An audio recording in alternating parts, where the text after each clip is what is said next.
بإسلامي وإيماني أضاء الكون وزمن بإسلامي وإيماني أضاء الكون وزمن بإسلامي وإيماني أضاء. إن الحمد لله نحمده ونستعينه ونستغفره ونعوذ بالله من شرور أنفسنا ومن سيئات أعمالنا ومن يهده الله فلا مضل له ومن يضلله فلا هادي له وأشهد أن لا إله إلا الله وحده لا شريك له وأشهد أن محمدًا عبده ورسوله. يا أيها الذين آمنوا اتقوا الله حق تقاته ولا تموتن إلا وأنتم مسلمون. يا أيها الناس اتقوا ربكم الذي خلقكم من نفس واحدة وخلق منها زوجها وبث منهما رجالا كثيرا ونساء واتقوا الله الذي تساءلون به والأرحام إن الله كان عليكم رقيبا.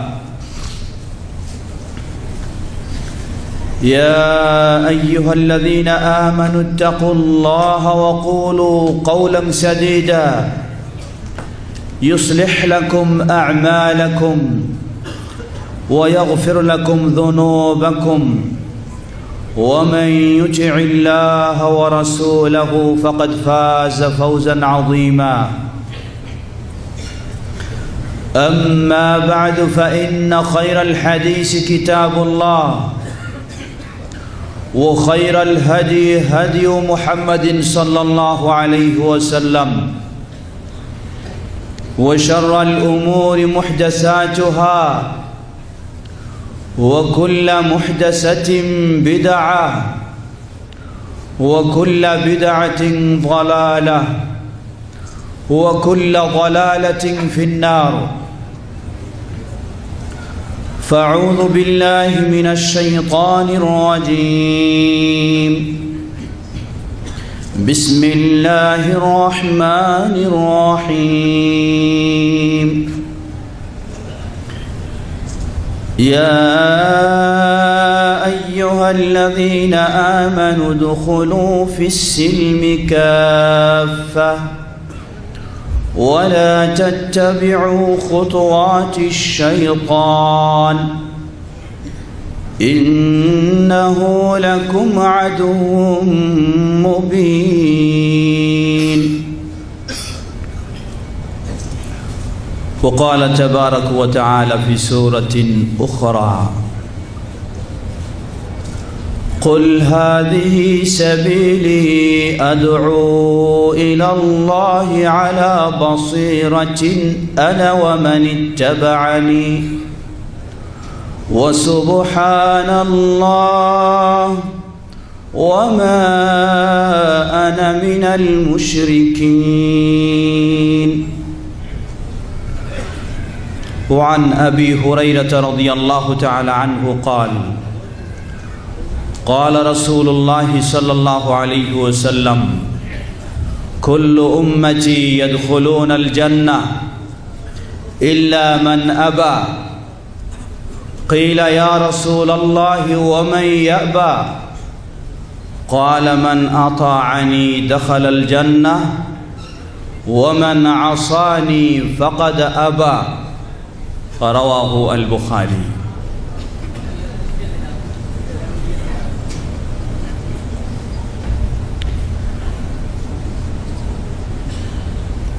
المكتب التعاوني للدعوة والإرشاد وتوعية الجاليات বিল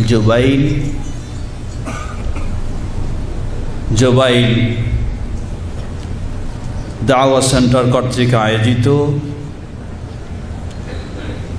আজকের এই 18তম বার্ষিক ইসলামী মহাসম্মেলনের সম্মানিত সভাপতি, বিশিষ্ট আলিম দ্বীন, সৌদি আরব প্রবাসী জমঈয়ত আহলে হাদিস শাখার সম্মানিত সভাপতি ফজিলাতুল শেখ আব্দুল নূর বিন আব্দুল জব্বার হাফিজাহুল্লাহ,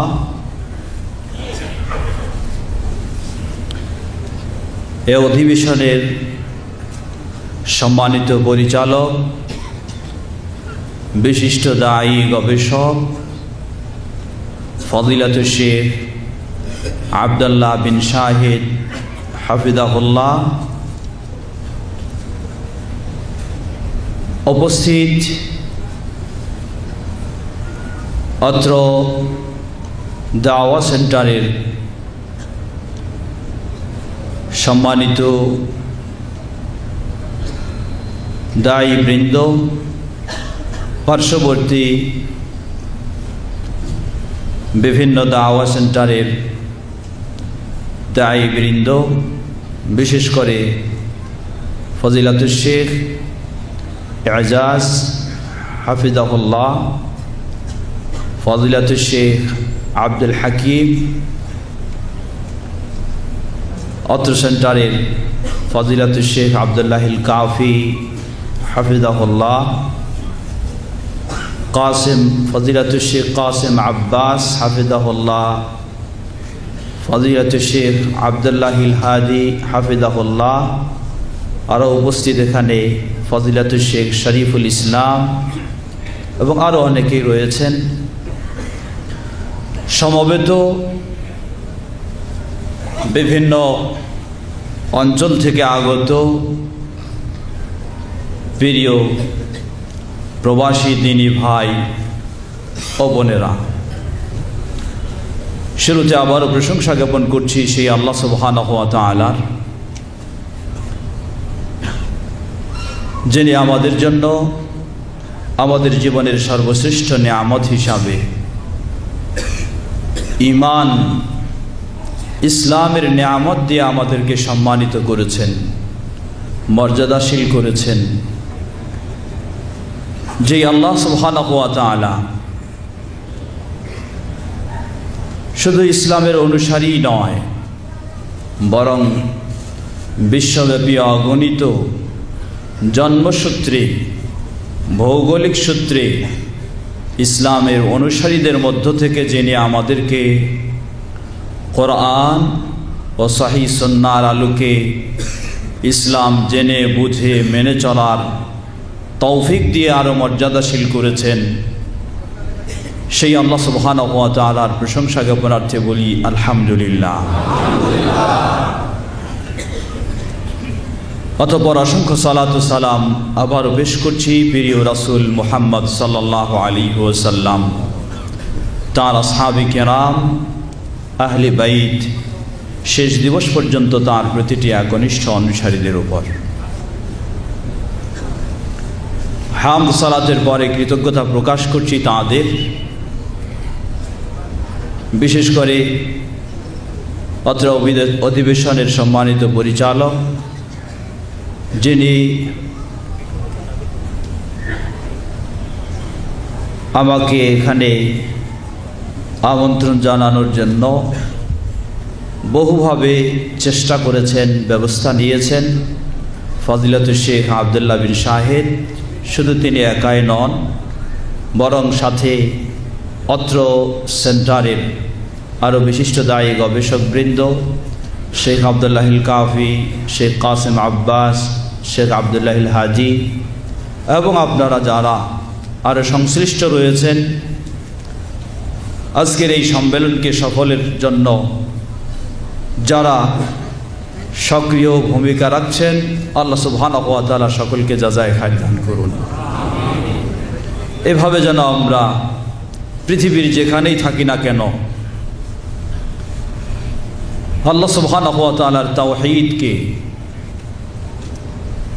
বাস্তবায়নের লক্ষ্যে নবী মুহাম্মদ সাল্লাল্লাহু আলাইহি ওয়াসাল্লামের সুন্নাহকে সুপ্রতিষ্ঠিত করার লক্ষ্যে সর্বত্রই যেন আমরা এই সহযোগিতা অব্যাহত রাখতে পারি, আল্লাহ আমাদের সকলকে সে তৌফিক দান করুন। বিশেষ করে স্মরণ করছি বর্তমান আন্তর্জাতিকভাবে আজকে মুসলিম সমাজ নানা ধরনের ষড়যন্ত্রে আবদ্ধ, নানা রকম ষড়যন্ত্রের শৃঙ্খলে আবদ্ধ, শিকলে আবদ্ধ। বিশেষ করে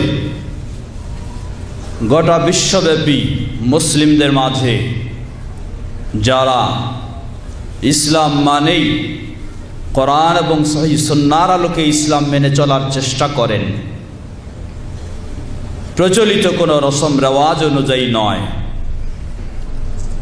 কোনো প্রচলিত দল মত মাযহাব বা তরিকার আলোকে নয়, কোরআন ও সহিহ সুন্নাহর আলোকে যারা বিশ্বব্যাপী ইসলাম মেনে চলার চেষ্টা করছেন তারা আরও বহুভাবে বহু রকমের প্রতিবন্ধকতার শিকার হচ্ছেন।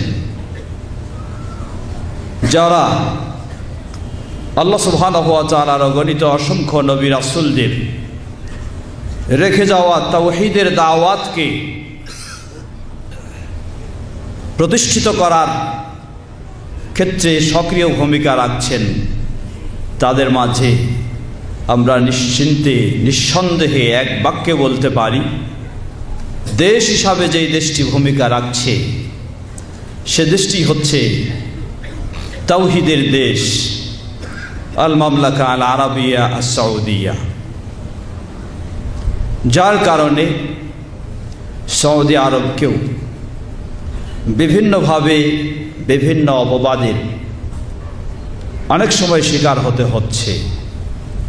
আমরা আল্লাহ সুবহানাহু ওয়া তাআলার কাছে আলোচনার শুরুতে দোয়াই করছি, সৌদি আরব শুধু নয়, এ ধরনের যে সমস্ত দেশগুলি প্রকৃতপক্ষে আল্লাহ সুবহানাহু ওয়া তাআলার তাওহীদ প্রচার প্রসার ও প্রতিষ্ঠার লক্ষ্যে সক্রিয় ভূমিকা রাখছে, আল্লাহ রাব্বুল আলামিন সে দেশগুলিকে সুপ্রতিষ্ঠিত করুন। বিশেষ করে তাওহীদের দেশ, হারামাইন শরীফাইনের দেশ আল মামলাকা আল আরাবিয়া সৌদিয়াকে তার এই সুপ্রতিষ্ঠিত সক্রিয় ভূমিকায় সুপ্রতিষ্ঠিত থাকার আল্লাহ তৌফিক দান করুন। আন্তর্জাতিক বিশ্বে মুসলিম সমাজে বিভিন্ন বিষয়কে কেন্দ্র করে বিভক্ত করার চেষ্টা করা হয়, তার মাঝে শিয়া সুন্নি একটি গুরুত্বপূর্ণ বিষয়। আরও গুরুত্বপূর্ণ আরেকটি বিষয়, সালাফিদেরকে বিভিন্ন নাম, বিভিন্ন পরিচয়, বিভিন্ন অপবাদ দিয়ে তাদেরকেও তাদের গতিকে সীমাবদ্ধ করে দেওয়ার আন্তর্জাতিকভাবে অমুসলিমদের পক্ষ থেকে, এমনকি জন্মসূত্রে ভৌগোলিক সূত্রে যারা নামে মাত্র মুসলিম তাদের পক্ষ থেকেও বহু রকমের চেষ্টা অপচেষ্টা চলছে। আল্লাহ রাব্বুল আলামিন তাদের সেই অপচেষ্টাকে নস্যাৎ করে দিয়ে এ তাওহীদের দাওয়াতকে পৃথিবীর সর্বত্র পৌঁছিয়ে দেওয়ার তৌফিক দান করুন। সর্বত্র যেন আল্লাহর দ্বীন তাওহীদ এবং সুন্নাহর আলোকে সুপ্রতিষ্ঠিত হতে পারে, আল্লাহ সেটি তৌফিক দান করুন।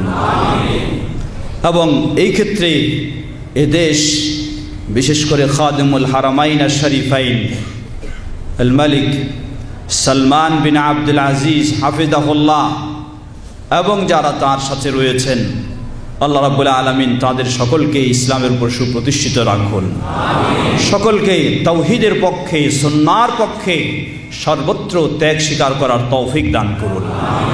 সমগ্র বিশ্বের মুসলিম উম্মাহ কোরআন ও সহিহ সুন্নাহর আলোকে সঠিক পথের নেতৃত্ব দান করার তৌফিক দান করুন এবং এই দেশকে বালাদুল হারামাইন আর শরীফাইন, এই মক্কা মদিনার দেশকে সকল প্রকার ষড়যন্ত্র থেকে আল্লাহ রাব্বুল আলামিন এই দেশকে রক্ষা করুন, এই দেশকে হেফাজত করুন এবং তাওহীদের পক্ষে সুন্নাহর পক্ষে সঠিক ভূমিকা রাখার তৌফিক দান করুন। সমবেত দিনী ভাইয়েরা, আজকে আমার আপনাদের সামনে বক্তব্যের একটি বিষয় উল্লেখ করে দেওয়া হয়েছে। সে বিষয়কে সামনে রেখেই কথা বলার চেষ্টা করব ইনশাআল্লাহ। বিষয়টি অত্যন্ত গুরুত্বপূর্ণ। বর্তমান বিশ্বে যারা মুসলিম, আমরা ইসলামের অনুসারী বলে যারা আমরা পরিচয় দিচ্ছি, খুব আফসোসের সাথে বলতে হয় ইসলাম যে কত কোয়ালিটির হয়ে গেছে বলার অপেক্ষা রাখে না। বহু কোয়ালিটির ইসলাম বর্তমান মুসলিম বিশ্বে পাওয়া যায়। বলবেন যে ইসলাম বহু কোয়ালিটির কেমনে হয়? ইসলাম তো একটাই। হ্যাঁ, আল্লাহর পক্ষ থেকে আসা যে ইসলাম, সেই ইসলাম একটাই, দ্বিতীয় হতে পারে না। কিন্তু মানুষের ব্যবহার করা, প্রচার করা, তৈরি করে নেওয়া যে ইসলাম, সেই ইসলাম আজকে বহু কোয়ালিটির হয়ে গেছে। কেউ মনে করেন ইসলাম মানেই হলো প্রচলিত কোনো একটি মাযহাব মানা হচ্ছে আপনার জন্য ফরজ, এটাই হলো ইসলাম। আসলে কি মুহাম্মদ সাল্লাল্লাহু আলাইহি ওয়াসাল্লাম এই ইসলাম রেখে গেছেন? কেউ মনে করেন ইসলাম মানেই হলো কোনো পীর সাহেবের মুরিদ হওয়ার মধ্য দিয়েই ইসলাম মেনে চলতে হবে, এর বিকল্প পথ নেই। মুহাম্মদ সাল্লাল্লাহু আলাইহি ওয়াসাল্লামকে এই ইসলামে রেখে গেছেন? তাহলে ইসলাম কত রকমের বলার অপেক্ষা রাখে না। সুতরাং একজন মুসলিম তার ইসলামকে সুন্দর করে নেওয়ার জন্য, তার ঈমানকে সুন্দর করার জন্য তাকে অবশ্যই এক্ষেত্রে সচেতন হতে হবে। এক্ষেত্রে তাকে সজাগ হতে হবে যেন শুধু ইসলাম পালন নয়, আপনি নিখুঁত নির্ভেজাল সঠিক ইসলাম পালন করতে পারেন। তাহলেই তো আল্লাহ সুবহানাহু ওয়া তাআলার কাছে দুনিয়া এবং আখিরাতে আপনি সফল হতে পারবেন। এজন্যই কর্তৃপক্ষ আজকে একটি অত্যন্ত গুরুত্বপূর্ণ বিষয় আপনাদের জন্য চয়ন করেছেন। বিষয়টি হচ্ছে আত-তামাসসুক বিল কিতাবি ওয়াস সুন্নাহ আস-সহিহা ওয়া মানহাজি সালাফিল উম্মাহ ফি আল হায়া আল বাশারিয়া। মানব জীবনে কোরআন, সহিহ সুন্নাহ এবং পূর্ববর্তী সালাফদের অনুসরণ। মানব জীবনে বলতে আমরা অনেক সময় ইসলাম এর কথা বলি, কাজ করি, কিন্তু বিভিন্ন জন বিভিন্ন সাইড নিয়ে ব্যস্ত থাকি, পরিপূর্ণ ইসলাম নিয়ে হয়তো খুব কমই চিন্তা করি। আসলে ইসলাম কোনো একটি সাইড নিয়ে নয়, মানুষের গোটা জীবনের জন্যই ইসলাম। দ্বিতীয়, এই ইসলাম তখনই সঠিক হবে যখন আল্লাহ সুবহানাহু ওয়া তাআলার পক্ষ থেকে যেভাবে এসেছে সেভাবে আপনি মেনে চলবেন। আল্লাহ সুবহানাহু ওয়া তাআলার পক্ষ থেকে কিভাবে এসেছে? আল্লাহ সুবহানাহু ওয়া তাআলার পক্ষ থেকে ইসলাম এসেছে মাত্র দুটি বিষয়ের মাধ্যমে, তৃতীয় কোনো বিষয়ের মাধ্যমে নয়। একটি হলো সরাসরি আল্লাহ সুবহানাহু ওয়া তাআলার বাণী আল কোরআনুল কারীমের মাধ্যমে, আর অপরটি হচ্ছে নবী মুহাম্মদ সাল্লাল্লাহু আলাইহি ওয়াসাল্লাম এর সহিহ সুন্নাহর মাধ্যমে। কিন্তু আজকে বর্তমান বিশ্বে দেখবেন, এমনকি আমাদের দেশেও রয়েছে যাদের উঁচু আওয়াজে অনেক কথাও শোনা যায় যে কোরআন এবং সহিহ হাদিস বটে, কিন্তু কোরআন এবং সহিহ হাদিস থাকা সত্ত্বেও সে ব্যক্তির ত্রুটি ঘটে যেতে পারে, পদস্খলনও ঘটে যেতে পারে। আমাদের দেশেও এমন কিছু আলোচক পাবেন যাদের আলোচনা হয়তোবা আপনাকে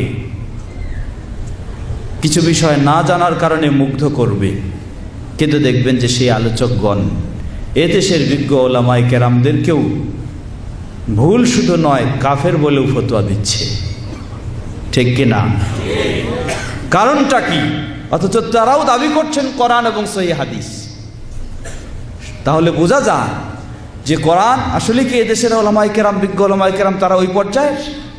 কি বলেন, ওই পর্যায়ের নাকি? না, হতে পারে না। তাহলে কারণটা কি? কারণ এটাই যে তারা কোরআন এবং সহিহ হাদিসের দাবিদার হয়েছেন বটে, কিন্তু কোরআন এবং সহিহ হাদিসকেও নিজের মন মতো ব্যবহার করার চেষ্টা করেছেন। তাহলে এই পদস্খলন থেকে মুক্তির উপায় কি? এই ভ্রষ্টতা থেকে মুক্তির উপায় কি?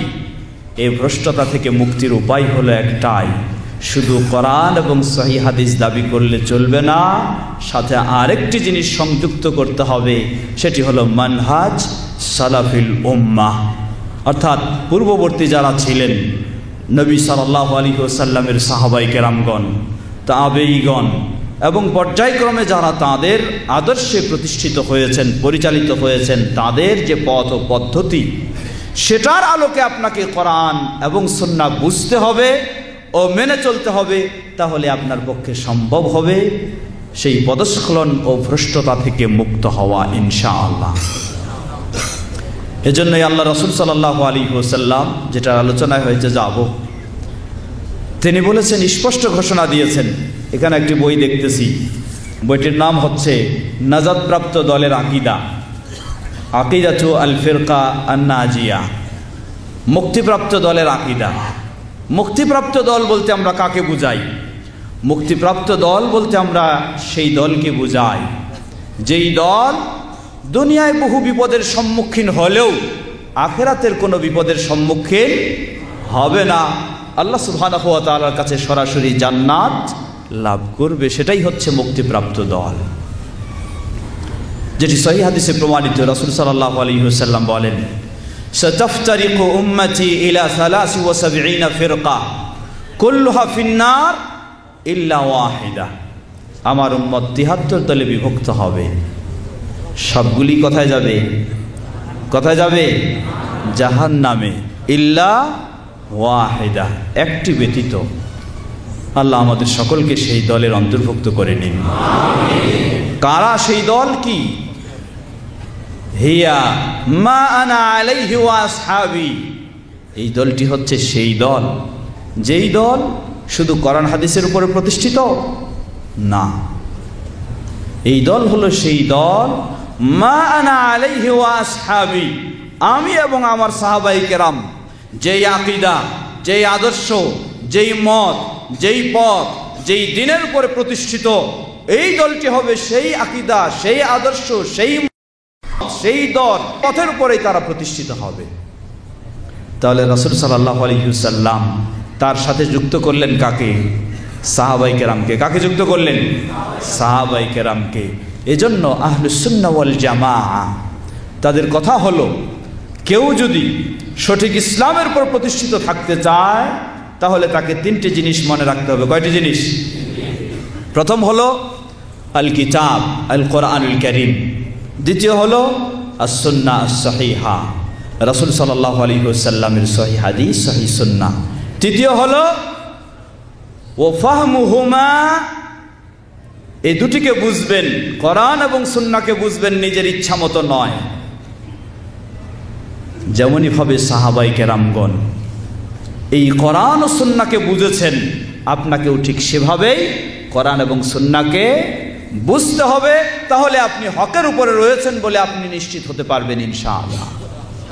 আর যদি কোরআন ও সুন্নাহকে বুঝতে চান নিজের প্রয়োজন মতো, নিজের চিন্তা মতো, যদিও আপনি কোরআন ও সহিহ হাদিসের দাবিদার হয়ে থাকেন, তবু আপনার পক্ষে সঠিক পথে প্রতিষ্ঠিত হওয়া সম্ভব হবে না। সম্মানিত দিনী ভাই বোনেরা, আসুন আজকের সেই বিষয়টিকে সামনে রেখে কিছু কথা বলার চেষ্টা করি। এ মর্মে আমি ছোট্ট একটি আয়াত, দুটি আয়াত পেশ করেছি। একটি হচ্ছে সূরা বাকারা 208 নম্বর আয়াত, আরেকটি হচ্ছে সূরা ইউসুফ 108 নম্বর আয়াত। আল্লাহ সুবহানাহু ওয়া তাআলা প্রথমে নির্দেশ দিলেন, ইয়া আইয়ুহাল্লাযীনা আমানু দুখুলু ফিস-সিলমি কাফা ওয়া লা তাত্তাবি'উ খুতুওয়াতিশ-শাইতান ইন্নাহু লাকুম আদুউম মুবিন। আল্লাহ সুবহানাহু ওয়া তাআলা এই আয়াতে কয়েকটি বিষয় উল্লেখ করেছেন। বিষয়টি একটু ভালোভাবে ভাবার চেষ্টা করবেন। প্রথমে আল্লাহ রাব্বুল আলামিন আহ্বান জানালেন, কাদেরকে? সাধারণ মানুষকে নয়। বললেন ইয়া আইয়ুহাল্লাযীনা আমানু, যারা কি করেছে? ঈমান এনেছে, তাদেরকে আহ্বান জানালেন। এরপরে আল্লাহ সুবহানাহু ওয়া তাআলা বললেন ইয়া আইয়ুহাল্লাযীনা আমানু দুখুলু ফিস-সিলমি কাফা, তোমরা ইসলামে প্রবেশ করো। কিভাবে? আংশিকভাবে, তাই না? পরিপূর্ণভাবে। আজকে কিন্তু অনেকেরই দাবি হলো এটাও যে ইসলামে পরিপূর্ণভাবে প্রবেশ করতে হবে, এই দাবি অনেকেরই রয়েছে। কিন্তু এই দাবি দেওয়ার পরেই আবার বলে যে আমার দল হলো এইরকম, আপনাকে চলতে হবে এইভাবে। কি বলেন, ঠিক কি না? এই বক্তব্য, এই আয়াত পরে আপনার সামনে বহুজন বক্তব্য রাখে, আপনাকে আহ্বান জানায় যে শুধু ইসলামের কথা বললে হবে না, বরং ইসলামে পরিপূর্ণভাবে আসতে হবে, প্রবেশ করতে হবে। যখনই আপনি তার ডাকে সাড়া দিলেন, কিছু অগ্রসর হলেন, কিছু চললেন, চলার পরে আপনাকে বলে বসে যে ভাই ইসলাম তো মানবেন ঠিকই, তবে আমার দলের নিয়ম নীতিটা মেনে চলতে হবে আপনাকে। তখন কিসে প্রবেশ করালো আপনাকে? ইসলামের নাম দিয়ে প্রবেশ করালো কোথায়? তার দলে। কি বলেন, ঠিক কি না? যদি এই ধরনের আহ্বান হয়ে যায় তাহলে জেনে নিন আপনার পক্ষে সম্ভব হয়নি পরিপূর্ণ ইসলামে প্রবেশ করতে। বিশেষ করে যদি এমন হয়ে যায় যে দলকে টিকানোর জন্য প্রয়োজনে ইসলামের বিষয়কে ছাড় দিতে হবে, কিন্তু দলকে ধরে রাখতে হবে, যদি এটাই হয়ে থাকে তাহলে আপনি কোনোদিন ইসলামে প্রবেশ করতে পারেননি, বরং আল্লাহ সুবহানাহু ওয়া তাআলা পরক্ষণে যে কথাটি স্মরণ করলেন, বলে দিলেন, সেটাতে আপনি প্রবেশ করে ফেলেছেন। আল্লাহ কি বললেন? আল্লাহ দুটি বিষয় বলেছেন, ভালো করে খেয়াল করবেন। প্রথম বললেন আল্লাহ উদখুলু ফিস-সিলমি কাফা, তোমরা ইসলামে পরিপূর্ণভাবে প্রবেশ করো। সাথে সাথেই বলে দিলেন ওয়ালা তাত্তাবিউ খুতুওয়াতিশ-শাইতান। এর অর্থ কি?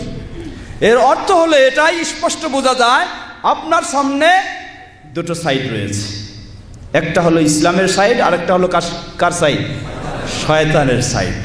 আপনি যতটুকু ইসলামে প্রবেশ করেছেন ততটুকু তো ইসলামে, আর যতটুকু প্রবেশ করতে পারেননি ততটুকু প্রবেশ করেছেন কোন পথে? শয়তানের পথে। ততটুকু শয়তানের পথে। আল্লাহ সুবহানাহু ওয়া তাআলা এখানে দুটো ছাড়া তৃতীয় কোনো বিষয় রাখেননি। আল্লাহ বলছেন হয় ইসলামে প্রবেশ করো, আর ইসলামে প্রবেশ করো, আর শয়তানের পদাঙ্ক অনুসরণ করো না। এর মানে আপনার চিন্তা চেতনায়, আপনার কর্মকাণ্ডে, আপনার আচার আচরণে, আপনার আকীদা বিশ্বাসে, আপনার আমল আখলাকে, আপনার ইবাদত বন্দেগীতে, আপনার জীবনের সকল ক্ষেত্রে হয় আপনি কোরআন সুন্নাহর আলোকে সঠিক ইসলামে প্রবেশ করবেন, যদি করতে না পারেন তাহলে নিশ্চয়ই আপনি শয়তানের অনুসরণ করেছেন। তাহলে একজন ব্যক্তি তার দুটি অবস্থাই হতে পারে।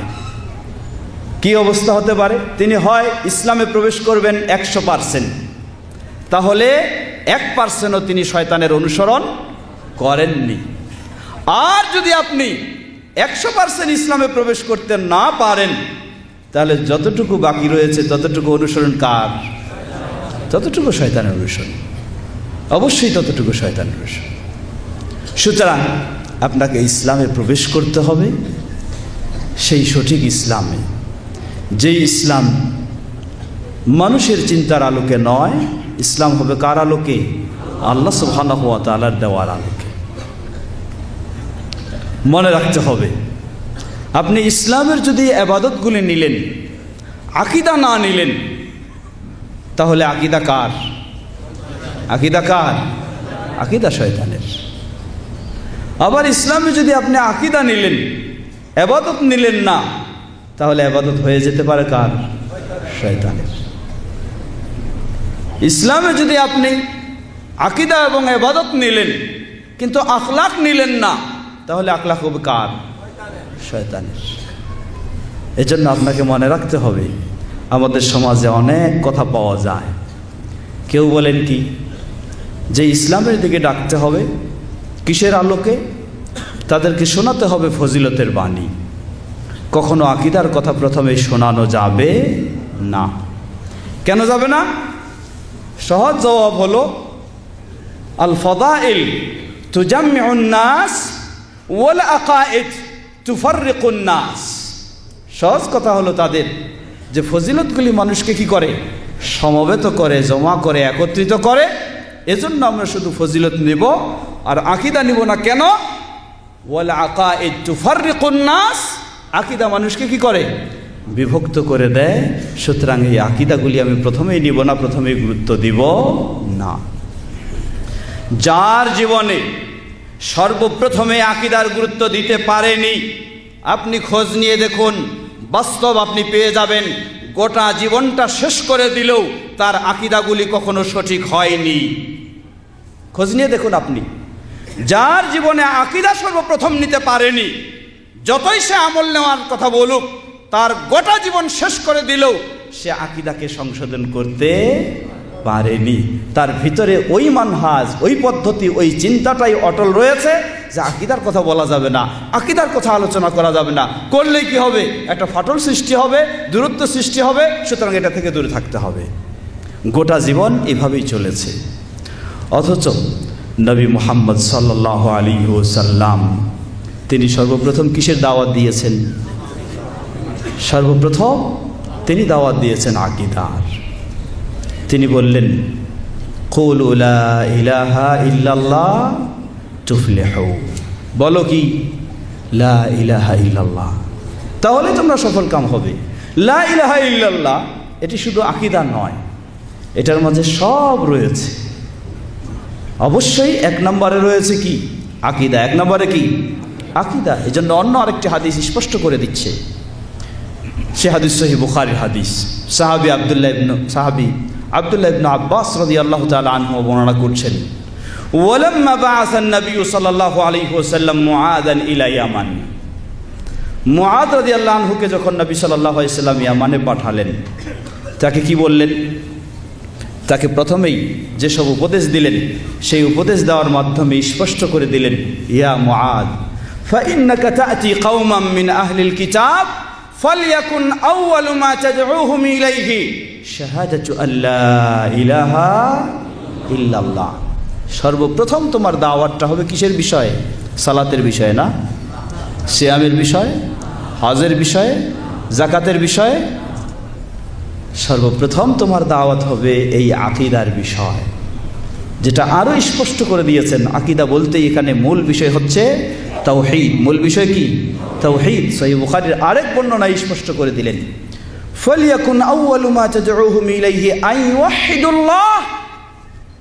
সর্বপ্রথম তোমার দাওয়াতের মূল বিষয়টা হবে আন ইউহিদুল্লাহ, তারা আল্লাহর তাওহীদকে যেন জানতে পারে, মানতে পারে, এটাই হবে তোমার সর্বপ্রথম বিষয়।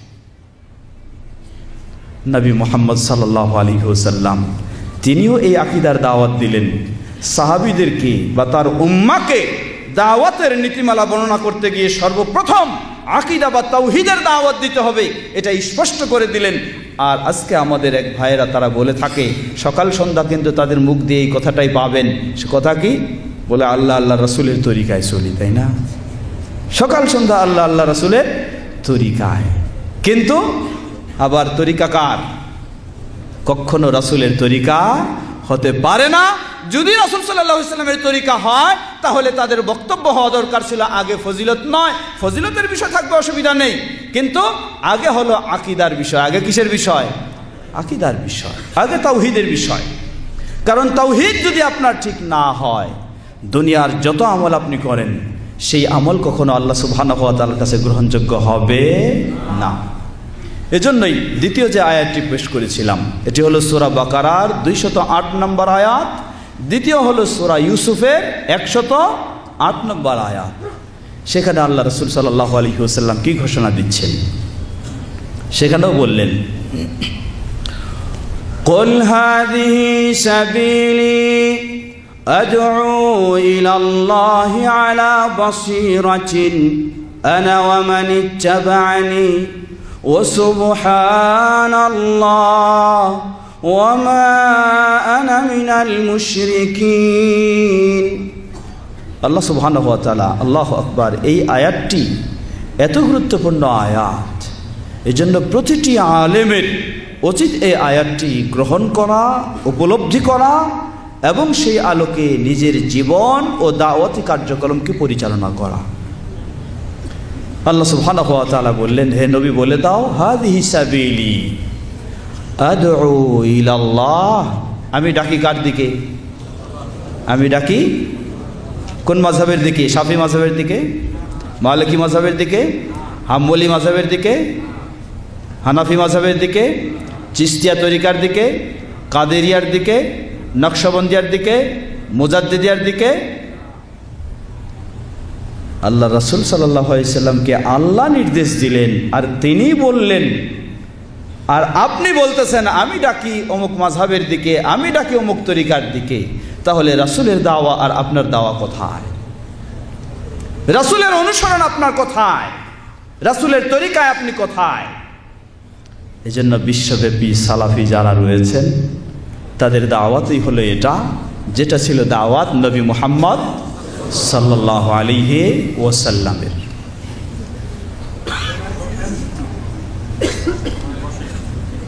আল্লাহ সুবহানাহু ওয়া তাআলা বললেন, বলে দাও, আদউ ইলা কুল হাযিহি সাবিলি আদউ ইলাল্লাহ, এটাই হলো আমার পথ, আমি আহ্বান জানাই আল্লাহর দিকে।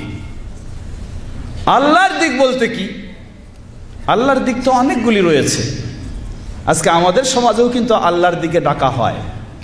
কোন আল্লাহর দিকে?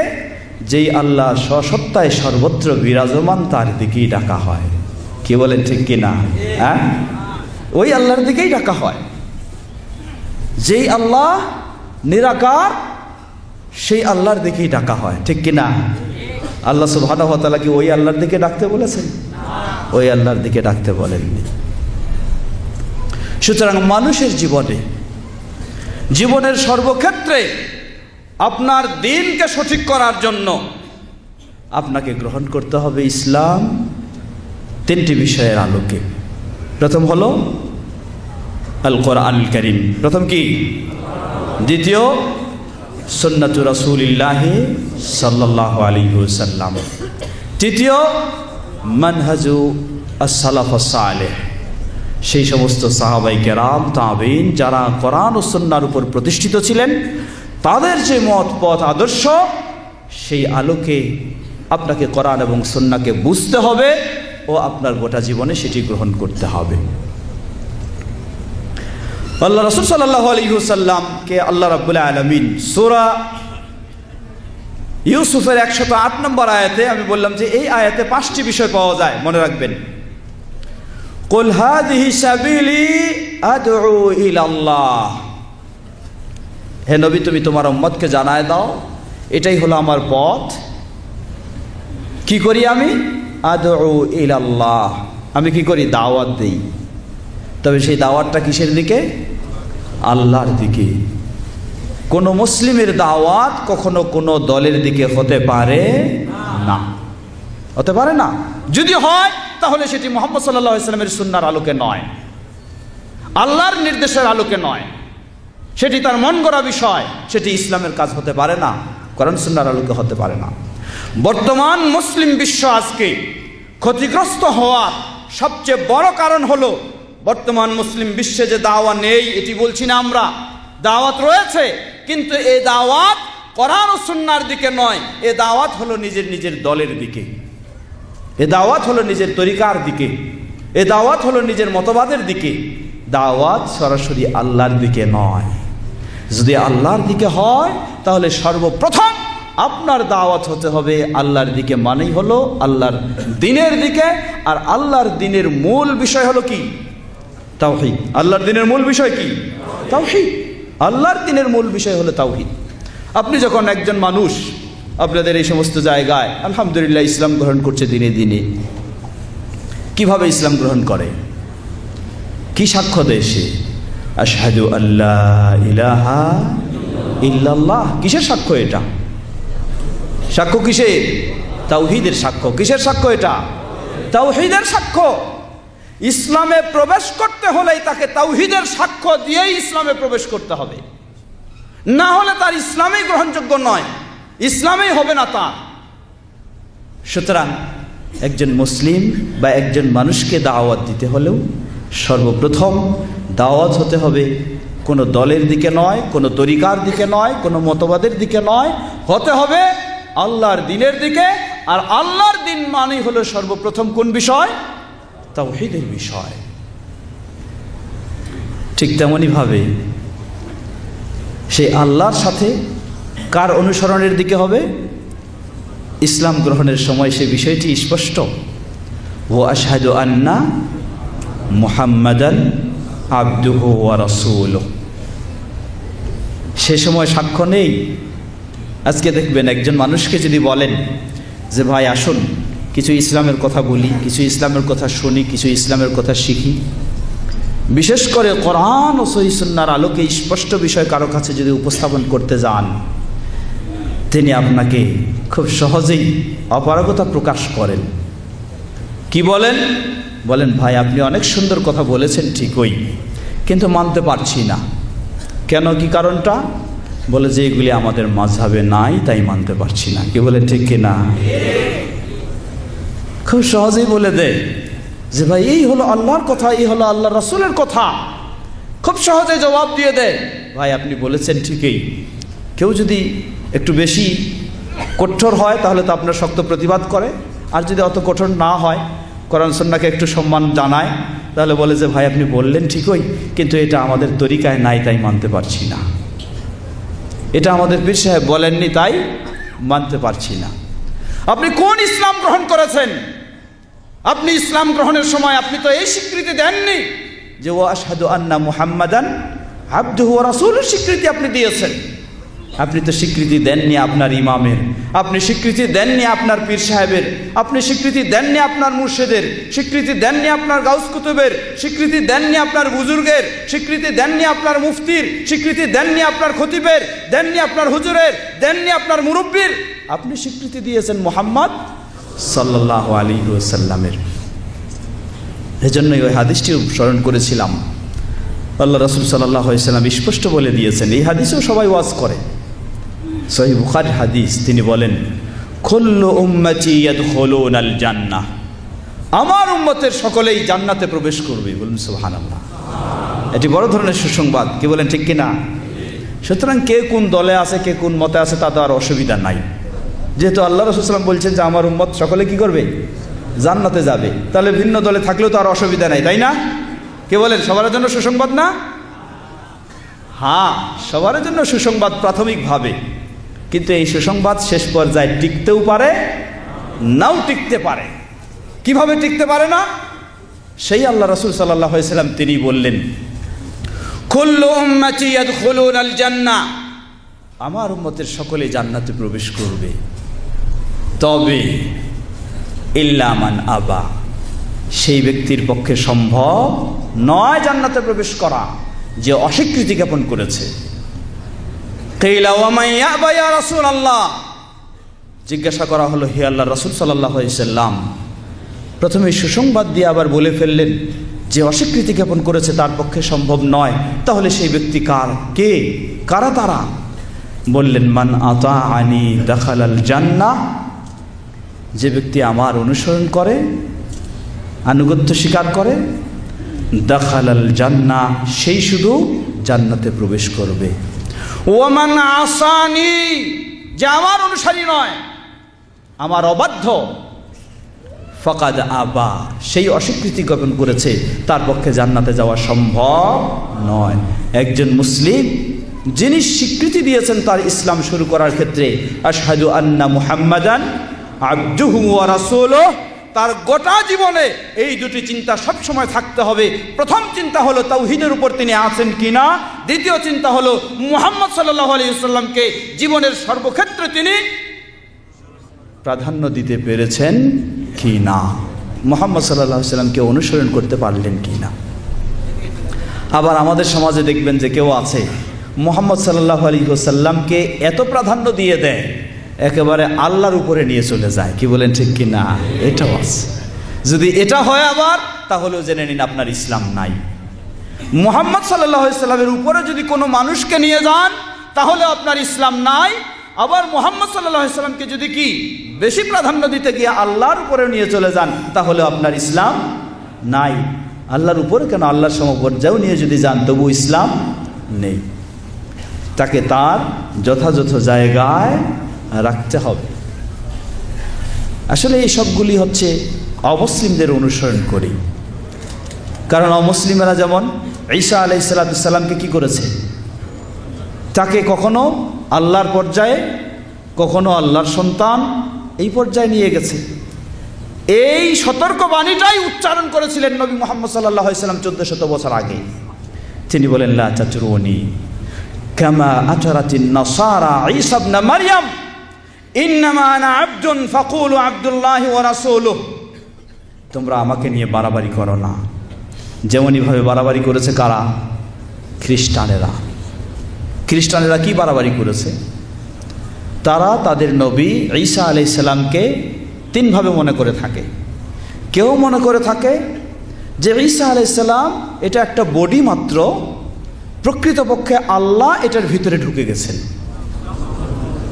আল্লাহর ভিন্ন কোনো নাই, এটার ভিতরেই আছে।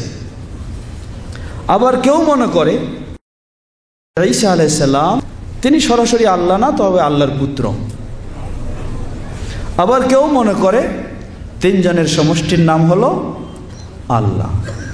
তো ঠিক 1400 বছর আগে যেই সতর্কবাণী উচ্চারণ করেছেন মুহাম্মদ সাল্লাল্লাহু আলাইহি ওয়াসাল্লাম, আজকে আমাদের সমাজে এই ধরনের বহু মানুষ রয়েছে, রাসূলের প্রতি ভালোবাসা প্রদর্শন করতে গিয়ে, রাসূলের প্রতি নিজের ভক্তি ও প্রেম দেখাতে গিয়ে তারাও সেই সীমা লঙ্ঘন করে খ্রিস্টানদের অনুসরণ করে বসেছে। তাদের বক্তব্যেও, তাদের মিলাদ মাহফিলেও এই গজলগুলি গেয়ে থাকে না? কি উপরে ছিলেন আহাদ, নিচে হয়ে গেলেন কি আহমাদ। একটা শুধু মিম বাড়ে গেছে, একটা মিম বেড়ে গেছে। আহাদ ছিলেন যখন আরশের উপরে, আর জমিনে যখন তিনি আসলেন তিনি হয়ে গেলেন কি আহমাদ। আহমাদ মানে কে? আহমদ কার নাম? মুহাম্মদ সাল্লাল্লাহু আলাইহি সাল্লাম। মানে ইনি উপরে ছিলেন আর জমিনে এসে একটা মিম বেড়ে গিয়ে আহমদ হয়ে গেলেন। অর্থাৎ আল্লাহ এবং মুহাম্মদ একটাই জিনিস, কোনো পার্থক্য নাই। এটা সরাসরি সেই খ্রিস্টানদের অনুসারী। এজন্য দেখবেন যে আমাদের দেশেও বহু মসজিদেও পাবেন, দেখে খুব আফসোস করতে হয়, আল্লাহ শব্দটা লেখা হয়েছে শুধু আল্লাহ মুহাম্মদ কণা দুই মাথায় তো আছেই সেগুলি। আল্লাহ শব্দটাকে এমনভাবে লিখেছে সেটার ভিতরে মুহাম্মদ শব্দকে ঢুকাই দিয়েছে। দুইটা শব্দ একটার উপরে আরেকটা দিয়েছে, মানে আল্লাহ এবং মুহাম্মদের মাঝে কোনো পার্থক্য নেই। ইনি আল্লাহ, ইনি মুহাম্মদ।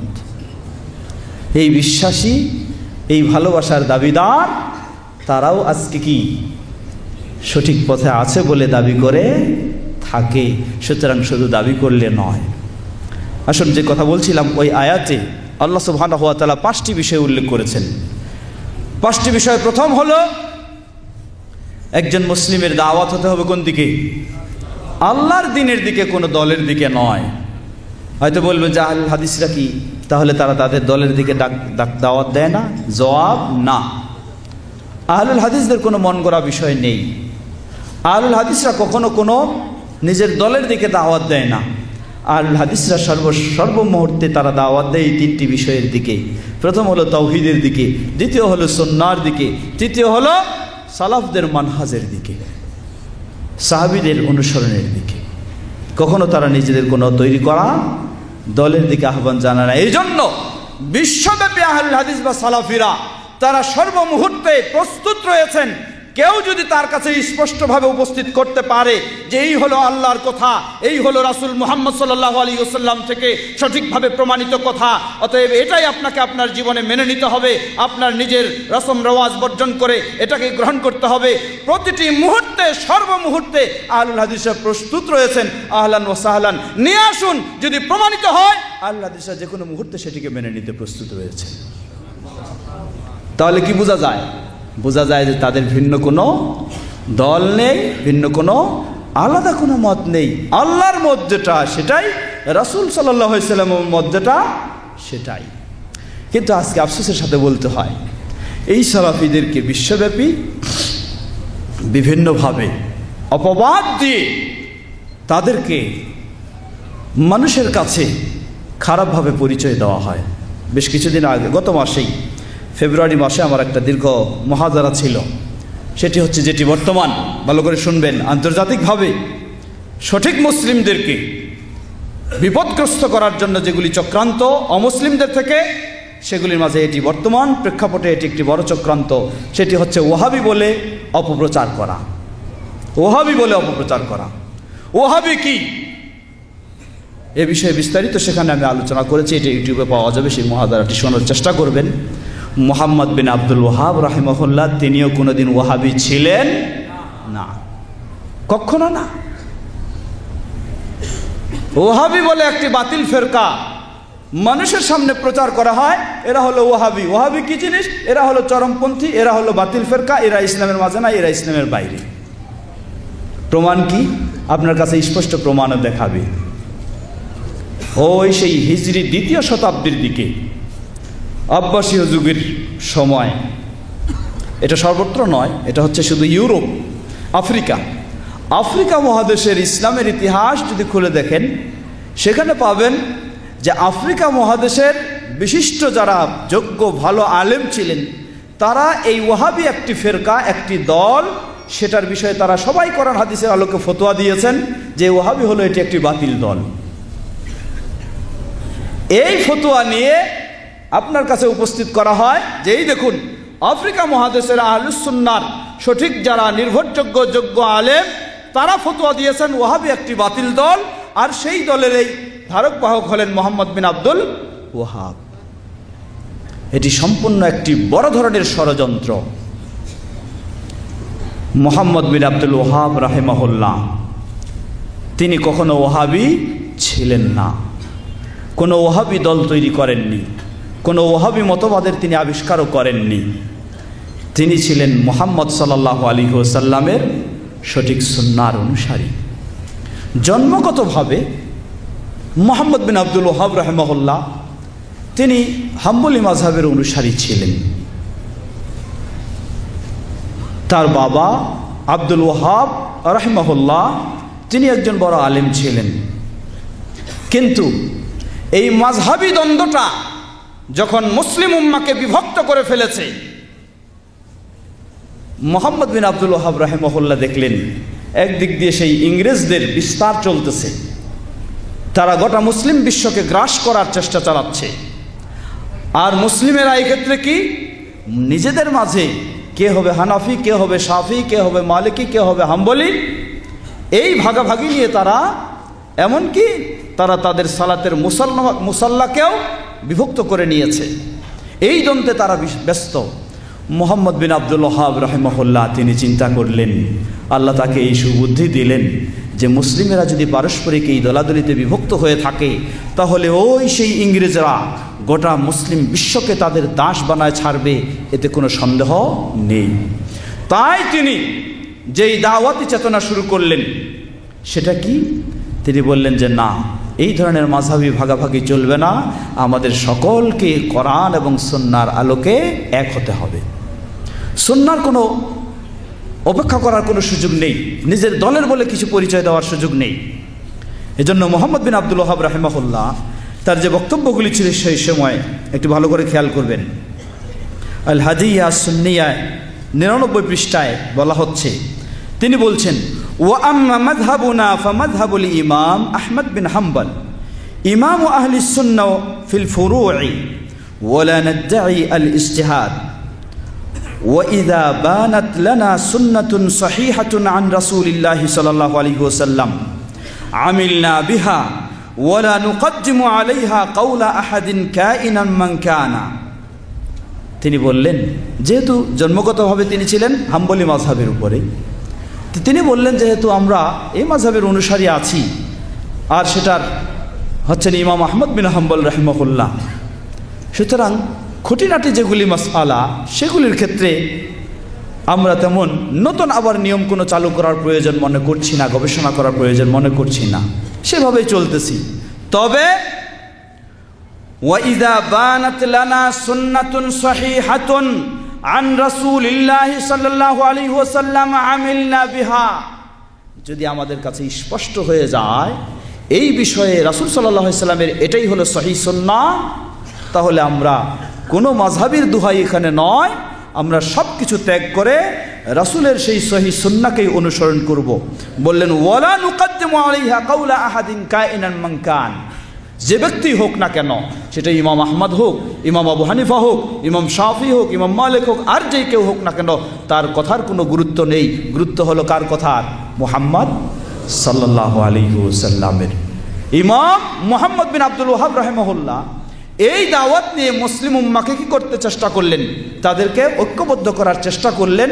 সেই ইংরেজরা তখন দেখলো যে মুহাম্মদ বিন আব্দুল ওয়াহাব রাহিমাহুল্লাহ যেই সংস্কারের, যেই আসল দাওয়াত, কারণ এই মুহাম্মদ বিন আব্দুল ওয়াহাব রাহিমাহুল্লাহ তিনি আসল মুহাম্মদ যিনি ছিলেন, মুহাম্মদ সাল্লাল্লাহু আলাইহি ওয়াসাল্লামের দাওয়াতটাকেই শুধু পুনরুদ্ধার করার চেষ্টা করেছিলেন, কোনো দলীয় দাওয়াত নয়।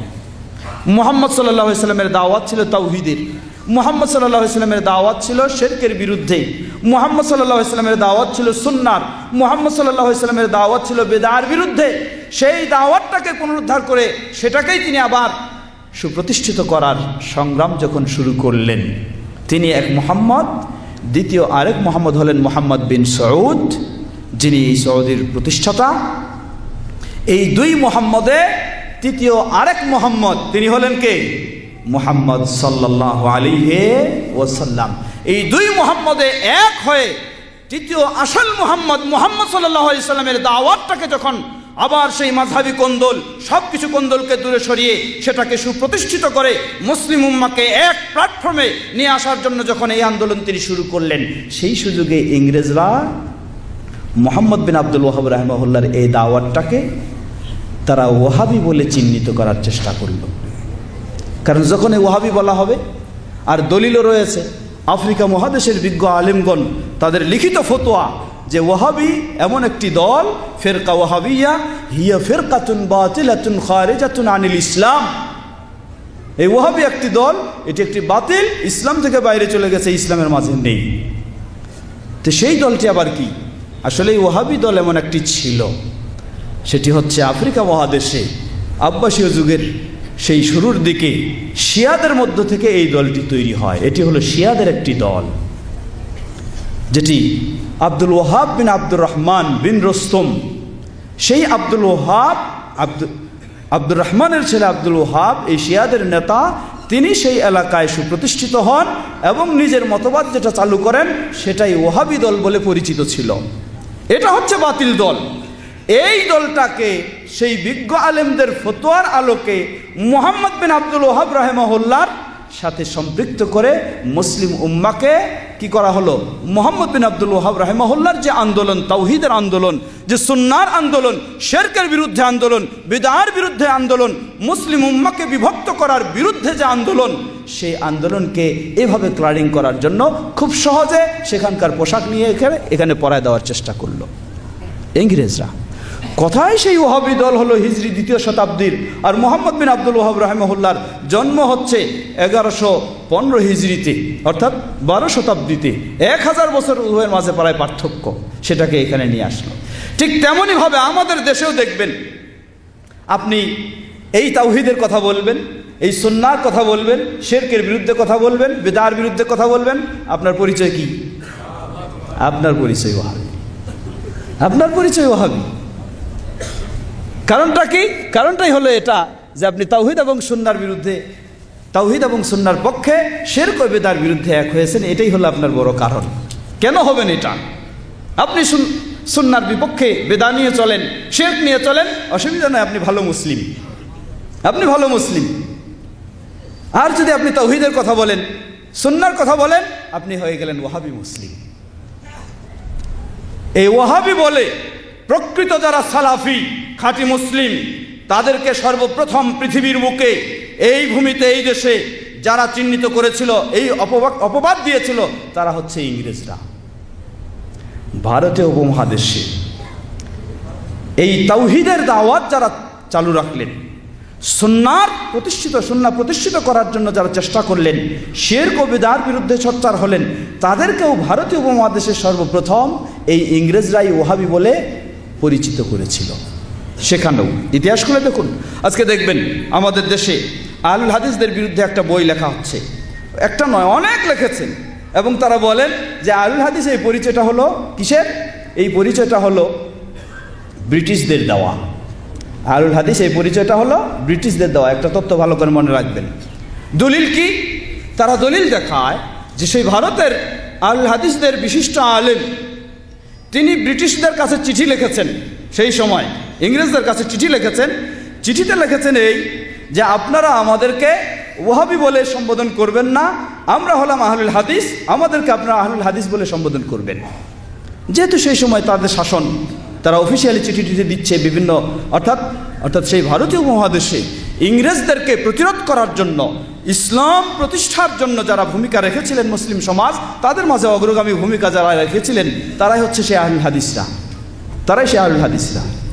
এখন এই আহলুল হাদিসদেরকে কিভাবে সেখানে অন্যান্য মাযহাবী মুসলিমদের সাথে একটা দূরত্ব সৃষ্টি করে দেওয়া যায়, এজন্য ইংরেজরা যেই কৌশল অবলম্বন করেছিল মুহাম্মদ বিন আব্দুল ওয়াহাব রাহিমাহুল্লাহর দাওয়াতকে বন্ধ করার জন্য, সেই কৌশল তারা অবলম্বন করে সেখানে ভারতীয় উপমহাদেশে আহলুল হাদিসদেরকে ওয়াহাবি বলে পরিচয় দেওয়া শুরু করে। তাদের চিঠিপত্রতে লেখায় ওয়াহাবি ওয়াহাবি বলে। এই পরিচয়টাকে প্রতিরোধ করার জন্য সেই আহলুল হাদিস আলেমগণ চিঠি লিখেছিলেন, কিন্তু বোকা কিছু মানুষ তারা এখন এই চিঠিটা দিয়ে পেশ করে, বলে কি যে আহলুল হাদিস পরিচয়টা দিয়েছে কারা? ইংরেজরা। এটা আহলুল হাদিসের পরিচয় হলো ইংরেজদের। আরে বোকা কোথাকার, এটা তোমার একটা বোকামি নির্বোধের পরিচয় দেওয়া ছাড়া আর কিছুই নয়। আহলুল হাদিসরা তাদের আহলুল হাদিস পরিচয় কখনো ইংরেজরা দেয়নি। উদাহরণস্বরূপ ধরে নেন, আপনার নাম হলো আব্দুর রহমান, খেয়াল করবেন, আপনার নাম হলো আব্দুর রহমান। এখন জন্মগতভাবে আপনার পরিচয় হয়ে গেছে আব্দুর রহমান হিসাবে। আমি একটা চিঠি লিখলাম আপনাকে, সেই চিঠিতে আপনার নাম সম্বোধন করলাম আব্দুল্লাহ, সম্বোধন করলাম কি? আব্দুল্লাহ। এই আব্দুল্লাহ অ্যাড্রেস দিয়েই আপনাকে আমি চিঠি দিচ্ছি, সব কিছু কথা বলছি। এখন আপনি কি এটা মেনে নেবেন? আপনি তো বলবেন যে আমার নাম আব্দুল্লাহ না, আমার নাম কি? আপনি তখন আমার কাছে চিঠি লিখলেন যে ভাই আপনি আমাকে চিঠি দিচ্ছেন ঠিকই, প্রয়োজনে দিবেন, সেটা অসুবিধা নেই, কিন্তু আমাকে কখনো আব্দুল্লাহ বলে সম্বোধন করবেন না, আমার নাম হলো কি? আব্দুর রহমান। আপনি চিঠিতে আমার নাম আব্দুর রহমান বলেই সম্বোধন করবেন। যখন এভাবে এটা আপনি পাঠাবেন, আমার কাছে চিঠিটা দিবেন আপনি, আর এই চিঠি পাওয়ার পরে আমি সংশোধন করে নিলাম, আপনাকে আর আব্দুল্লাহ বলছি না, এখন কি বলতেছি? আব্দুর রহমান। তাহলে কি আব্দুর রহমান আপনাকে আমি নাম দিলাম, না আগে থেকে আপনার নাম আব্দুর রহমান ছিল? আগে থেকেই ছিল। সুতরাং এই বকার দল যারা আহলুল হাদিসদের বিরুদ্ধে আজকে লেখালেখি এই সমস্ত প্রচার করে, তারা বলে যে এটা হলো ব্রিটিশদের দেওয়া আহলুল হাদিস নাম। কেমনে? আশ্চর্য কথা। অথচ আহলুল হাদিসদেরকে সেই ব্রিটিশরা কি ওয়াহাবি বলে চিহ্নিত করার ষড়যন্ত্রে তারা এই ওয়াহাবি সম্বোধন করলে আহলুল হাদিসরা বললেন যে না, চিঠি দিয়ে জানাই দিলেন আপনারা আমাদেরকে অফিসিয়ালি কোনো চিঠি ব্যবহার করলে সেখানে আমাদের পরিচয় কখনো ওয়াহাবি লিখবেন না, আমাদের পরিচয় আসল রয়েছে, সেটি নতুন নয়, আগে থেকেই আমরা পরিচিত, সেটি কি? আহলুল হাদিস। তাই আহলুল হাদিস আমাদের সম্বোধন করে লিখবেন। তাহলে আহলুল হাদিস কি ইংরেজদের দেওয়া নাম না তাদের আগে থেকেই ছিল? আগে থেকেই ছিল। তো ঠিক গোটা বিশ্বে আজকে সঠিক সুন্নাহ, কোরআন এবং সুন্নাহর অনুসারী যারা, সালাফি যারা প্রকৃতপক্ষে, তাদেরকে ওয়াহাবি বলে এই খারাপ পরিচয়টা দেওয়ার চেষ্টা করেছে সর্বপ্রথম ইংরেজরা। এই দেশেও মুহাম্মদ বিন আব্দুল ওয়াহাব রাহিমাহুল্লাহর ইসে ঠিক তেমনইভাবে ভারতীয় উপমহাদেশেও যারা সালাফি তারা ছিল। অতঃপর যারা সেই ইংরেজদের প্রিয়, তাদেরকে অনুসরণ করে তারাও আজকে গোটা বিশ্বব্যাপী এই সালাফিদেরকে ওয়াহাবি বলে পরিচয় দিয়ে থাকে। কি বলেন, ঠিক কিনা? সুতরাং যেখানে আপনি দেখবেন কেউ ওয়াহাবি বলে আপনাকে চিহ্নিত করছে, তাওহীদের কথা বলার কারণে, শিরকের প্রতিবাদ করার কারণে, সুন্নাহর কথা বলার কারণে, বিদআর প্রতিবাদ করার কারণে যদি কেউ ওয়াহাবি বলে থাকে, তাহলে জেনে নিন হয় সে জেনে শুনে অথবা না জেনে সেই ইংরেজদের অনুসারী ছাড়া কিছু নয়। কি বলেন, ঠিক কিনা? সেই ইংরেজদের অনুসারী। আপনি কখনো না, আপনি হলেন তাওহীদের অনুসারী, আপনি সুন্নাহর অনুসারী, আপনি কিতাবের অনুসারী, আপনি সুন্নাহর অনুসারী। বর্তমান বিশ্বে এই ওয়াহাবি বলে আরেকটি মুসলিমদের মাঝে বিভক্ত করার জন্য এই ষড়যন্ত্র চলছে। মুহাম্মদ বিন আব্দুল ওয়াহাব রাহিমাহুল্লাহ, তার নাম ছিল কি? মুহাম্মদ। কি ষড়যন্ত্রটা দেখুন, তার নাম ছিল মুহাম্মদ, তার বাবার নামটা মিলে গেছে ওই সেই আব্দুল ওয়াহাব যে ওয়াহাবি ফিরকা আবিষ্কার করেছিল তার সাথে মিলে গেছে তার বাবার নাম। এই সুযোগে মুহাম্মদ বিন আব্দুল ওয়াহাব রাহিমাহুল্লাহর এই দাওয়াত, এই সংগ্রামকে তারা ওয়াহাবি বলে চিহ্নিত করে। তারা ভালোভাবে জানে প্রকৃতপক্ষে মুহাম্মদ বিন আব্দুল ওয়াহাবের এই দাওয়াত এটি কোনো নতুন দাওয়াত ছিল না। এর দাওয়াত ছিল কার? মুহাম্মদ সাল্লাল্লাহু আলাইহি সাল্লামের দাওয়াত। কারণ তাওহীদের দাওয়াত কার? মুহাম্মদ সাল্লাল্লাহু আলাইহি সাল্লামের। সুন্নাহর দাওয়াত কার? মুহাম্মদ সাল্লাল্লাহু আলাইহি সাল্লামের। শিরকের বিরুদ্ধে দাওয়াত কার? মুহাম্মদ সাল্লাল্লাহু আলাইহি সাল্লামের। বিদআর বিরুদ্ধে দাওয়াত কার? মুহাম্মদ সাল্লাল্লাহু আলাইহি সাল্লামের। এখন এই মুহাম্মদ বিন আব্দুল ওয়াহাব তার নামে যদি পরিচিত করতে চায় তাহলে সেটি কি হয়ে যাবে? তাহলে তো দেওয়া দরকার তাদেরকে মুহাম্মদি, কি ঠিক কিনা? এই গ্রুপের নাম দেওয়া দরকার ছিল মুহাম্মদি। কিন্তু মুহাম্মদি দিয়ে যদি এদেরকে পরিচিত করা হয় তাহলে তাদের পরিচয়টা ভালো হবে না খারাপ হবে? পরিচয়টা আরো নিখুঁত হবে, আরো সুন্দর হবে। এজন্য ওই পরিচয় না দিয়ে তাদেরকে কি সুযোগ পেয়ে ওই ওয়াহাবি বাতিল দলের পরিচয় দিয়ে এইভাবে কালারিং করার চেষ্টা করেছে। সম্মানিত দিনী ভাইরা, কথা সেদিকে যাচ্ছি না, আসুন। এজন্য বলছিলাম যে আল্লাহ সুবহানাহু ওয়া তাআলা যেভাবে আমাদেরকে নির্দেশ দিয়েছেন আমাদেরকে পরিপূর্ণভাবে ফিরে আসতে হবে ইসলামের দিকে। আর সেই ইসলাম মানব আমরা কয়টি বিষয়ের আলোকে? তিনটি। জীবনের সর্বক্ষেত্রে আপনাকে মনে রাখতে হবে, সর্বক্ষেত্রে, আকীদার ক্ষেত্রে কোরআন এবং সহিহ সুন্নাহ কিভাবে সাহাবায়ে কেরামগণ বুঝেছেন সালাফগণ সেভাবে, আপনার আমল কোরআন এবং সহিহ সুন্নাহ কিভাবে সাহাবায়ে কেরামগণ বুঝেছেন সালাফগণ বুঝেছেন সেভাবে, আপনার ইবাদত সেটাও সেভাবে, আপনার ব্যক্তিগত জীবন থেকে শুরু করে জীবনের সর্বস্তর সেভাবে আপনাকে পালন করতে হবে। তাহলেই আপনি ইনশাআল্লাহ ফেরকা নাজিয়া বা মুক্তিপ্রাপ্ত দলের অন্তর্ভুক্ত হওয়ার সুযোগ লাভ করবেন ইনশাআল্লাহ। ওই আয়াতটি বলছিলাম সূরা ইউসুফের 108 নম্বর আয়াত। এখানে 5টি বিষয়। প্রথম বিষয়, আপনার আমার দাওয়াত হতে হবে কোন দিকে? আল্লাহর দিকে, কোনো দলের দিকে নয়। আর আল্লাহর দিকে মানেই হলো সর্বপ্রথম কোন বিষয়ে? তাওহীদের বিষয়ে, সর্বপ্রথম তাওহীদের বিষয়ে। দ্বিতীয়, আদউ ইলাল্লাহি আলা বাসীরা, দাওয়াত হতে হবে অজ্ঞতার সাথে নয়, সুস্পষ্ট দলিল প্রমাণ সাথে। আজকে অনেক আলেম সমাজের অবস্থা কি? বলে যে হ্যাঁ এটা মানতে হবে, কোথায় আছে? কেতাবে আছে, তাই না? সহজ দলিল হলো কোথায় আছে? কেতাবে আছে। এখন কার কেতাব? মুসলমানদের কেতাব না আল্লাহর কেতাব, না রাসূলের কেতাব, না ইহুদিদের কেতাব, না কার কেতাব সেটা আর বলার প্রয়োজন নাই। কেতাবে আছে বাস, না ইসলামের হয়ে বলেনি। এই আয়াত বলে দিচ্ছে আপনার দাওয়াত হতে হবে সুস্পষ্ট দলিল প্রমাণ, বিচক্ষণতা, সেই আলোকে। তৃতীয়, আনা ওয়া মান ইত্তাবা'আনি, এই দাওয়াতের দায়িত্বটা মুহাম্মদ সাল্লাল্লাহু আলাইহি ওয়াসাল্লাম যেমন পালন করেছেন, মুহাম্মদ সাল্লাল্লাহু আলাইহি ওয়াসাল্লামের অনুসারী বলে যিনি নিজে দাবি করবেন তাকেও এই দাওয়াতের দায়িত্ব এই পদ্ধতিতে পালন করতে হবে। এক হলো দাওয়াতের দায়িত্ব পালন করতে হবে, দ্বিতীয় হলো কোন পদ্ধতিতে? মুহাম্মদ সাল্লাল্লাহু আলাইহি ওয়াসাল্লামের পদ্ধতিতে। আজকে আমাদের সমাজে দেখবেন চিন্তা, আমাদের সমাজে বলা হয় কি? আমাদের সমাজে বলা হয়, এটি অত্যন্ত দুঃখজনক কথা, যারা ইসলাম বিদ্বেষী, ইসলাম বিরোধী নাস্তিক, তারা কি বলে? তারা বলে যে এই ইসলাম মুহাম্মদ সাল্লাল্লাহু আলাইহি ওয়াসাল্লাম নিয়ে এসেছেন কত বছর আগে? 1400 বছর আগে। এই উন্নত প্রযুক্তির আধুনিক যুগে কি ওই 1400 বছর আগের পুরানা ইসলাম এখন চলে নাকি? নাউজুবিল্লাহ।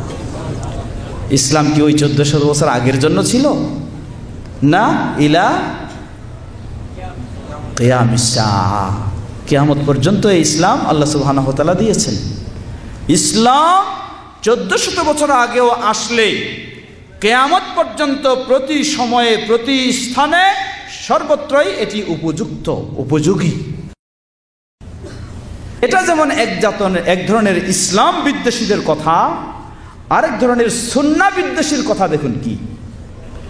সুন্নাহ বিদ্বেষী যারা, রাসূল সাল্লাল্লাহু আলাইহি ওয়াসাল্লামের অনুসরণের বিদ্বেষী যারা, তাদের কথা হলো কি? তারা বলেন যে আপনি এই যুগে বলেন যে কোরআন এবং হাদিস দিয়েই শুধু ইসলাম মানতে হবে, না, এটা 1400 বছর আগের কথা। যখন কে ছিলেন? মুহাম্মদ সাল্লাল্লাহু আলাইহি সাল্লাম ছিলেন, তখন বলা যেত যে কোরআন এবং হাদিস দিয়েই ইসলাম মানতে হবে। এই যুগে অনেক কিছু হয়ে গেছে, সুতরাং এই যুগে কোনো একজন ইমাম ধরা ছাড়া ইসলাম মানা যাবে না। এই যুগে কোনো একজন পীর সাহেব ধরা ছাড়া ইসলাম মানা যাবে না। এই যুগে কোনো একটা মাযহাবের অনুসারী হওয়া ছাড়া ইসলাম মানা যাবে না। এই কথা যেন ওই ইসলাম বিদ্বেষী নাস্তিকদের কথার কাছাকাছি কথা। মুহাম্মদ সাল্লাল্লাহু আলাইহি ওয়াসাল্লামের নবুয়ত যদি কিয়ামত পর্যন্ত প্রতিটি মানুষের জন্য হয়ে থাকে, তাহলে কিয়ামত পর্যন্ত সর্বমুহূর্তে আপনাকে এই বিশ্বাস রাখতে হবে যে মুহাম্মদ সাল্লাল্লাহু আলাইহি ওয়াসাল্লামের যেই আদর্শ তিনি 1400 বছর আগে পৃথিবীর বুকে দিয়ে গেছেন, আজও কিয়ামত পর্যন্ত সেই আদর্শের আলোকে আপনাকে ইসলাম মেনে চলতে হবে। এটাই আপনার কথা হতে হবে। আজকে এই যুগে আসার পরে এখন আপনার মুহাম্মদ সাল্লাল্লাহু আলাইহি ওয়াসাল্লামের আদর্শের সেই মানহাজের উপরে ইসলাম চলবে না। কোনো একজন পীর মানতেই হবে, কোনো একজন ইমাম ধরতেই হবে, কোনো একজন মাযহাব গ্রহণ করতেই হবে। এটি একটি সম্পূর্ণ সুন্নাহ বিদ্বেষী ছাড়া আর কারো কথা হতে পারে না।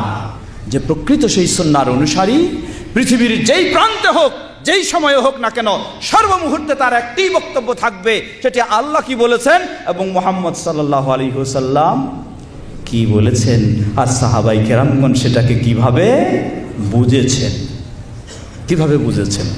এই বিষয়টি আপনাকে সবসময় মনে রাখতে হবে। যেই ভাষার মানুষ হন, যেই দেশের মানুষ হন, যেই পরিবেশ প্রকৃতির মানুষই হন না কেন, আপনি সর্বমুহূর্তে ইসলামের এই 3টি বৈশিষ্ট্য সামনে রেখেই আপনাকে ইসলাম মেনে চলতে হবে। এটা শিক্ষাই আল্লাহ সুবহানাহু ওয়া তাআলা এই আয়াতে 3য় বিষয় দিচ্ছেন। 4র্থ বিষয় আল্লাহ বললেন ওয়া সুবহানাল্লাহ। শুধু আপনি দাওয়াতি কাজ করবেন না, আপনার দাওয়াতের সর্বমুহূর্তে আপনাকে মনে রাখতে হবে আল্লাহ সুবহানাহু ওয়া তাআলার কোনো মানহানিকর বিষয় ঘটে যাচ্ছে কি না। যদি কোনো মানহানিকর বিষয় ঘটে যায়, সুবহানাল্লাহ কখন বলা হয়? সুবহানাল্লাহ সেই সময় বলা হয় যখন আল্লাহর কোনো মানহানিকর বিষয় দেখা যায়, তখনই সুবহানাল্লাহ বলতে হয়। আপনার জীবনে সর্বমুহূর্তে বলতে হবে, মনে করতে হবে, চিন্তা করতে হবে আল্লাহ সুবহানাহু ওয়া তাআলার মানহানিকর বিষয় থেকে সবসময় আপনাকে মুক্ত থাকতে হবে। এটাই হলো এখানের 3য় বিষয়। আজকে আমাদের দাওয়াতটা এমন, আমাদের আকীদা, আমাদের বিষয়গুলি এমন, আফসোস করে বলতে হয়, এমনও যারা আমাদের দেশের হক্কানি পীর সাহেব আছেন, তারা এমনও বিশ্বাস করে থাকেন, তাদের মুরিদেরা, তাদের বই পুস্তক বলে দিচ্ছে যে তাদের পীর সাহেব নাকি আল্লাহর চেয়েও বেশি অধিকার রাখেন। তাহলে এই যদি হক্কানিদের বিশ্বাস হয়ে থাকে, তাহলে শয়তানি যারা তার বিশ্বাস কি? শয়তানিদের বিশ্বাস তো বলেই ফেলছে যে আপনি যদি কোথায় দেখেন, আপনি যদি আরশে দেখেন তাহলে সেখানে আমাকেই দেখতে পাবেন। নাউযুবিল্লাহ, আরেক শয়তান বলেছেন না? তো এই হলো শয়তানির বিশ্বাস, আর ওই হলো হক্কানির বিশ্বাস যে আল্লাহর কাছেও কি করতে পারে, তার পীর সাহেব কিছু অধিকার জবরদস্তি করে আদায় করে নিতে পারে। নাউযুবিল্লাহ। আর আপনি দাওয়াতি কাজ করছেন, আপনার জন্য প্রতিটি মুহূর্তে সচেতন হতে হবে আপনার কথা ও কাজে আল্লাহর মানহানিকর কোনো বিষয় ঘটে কিনা। ঘটার সাথে সাথে আপনাকে আল্লাহ সুবহানাহু ওয়া তাআলার বিষয়ে সচেতন হয়ে আল্লাহর পবিত্রতা আপনাকে অক্ষুণ্ণ রাখতে হবে। এটাই হচ্ছে ওয়ামা ওয়া সুবহানাল্লাহ। শেষে 5ম বিষয় ওয়ামা আনা মিনাল মুশরিকিন। আমি আমার কথায়, আমি আমার কাজে, আমি আমার চিন্তায়, আমি আমার আদর্শে, আমি আমার বিশ্বাসে কোনোভাবেই আমি মুশরিকদের সাথে নাই, কোনোভাবেই নাই। এ বিষয়ে আপনাকে সবসময় থাকতে হবে।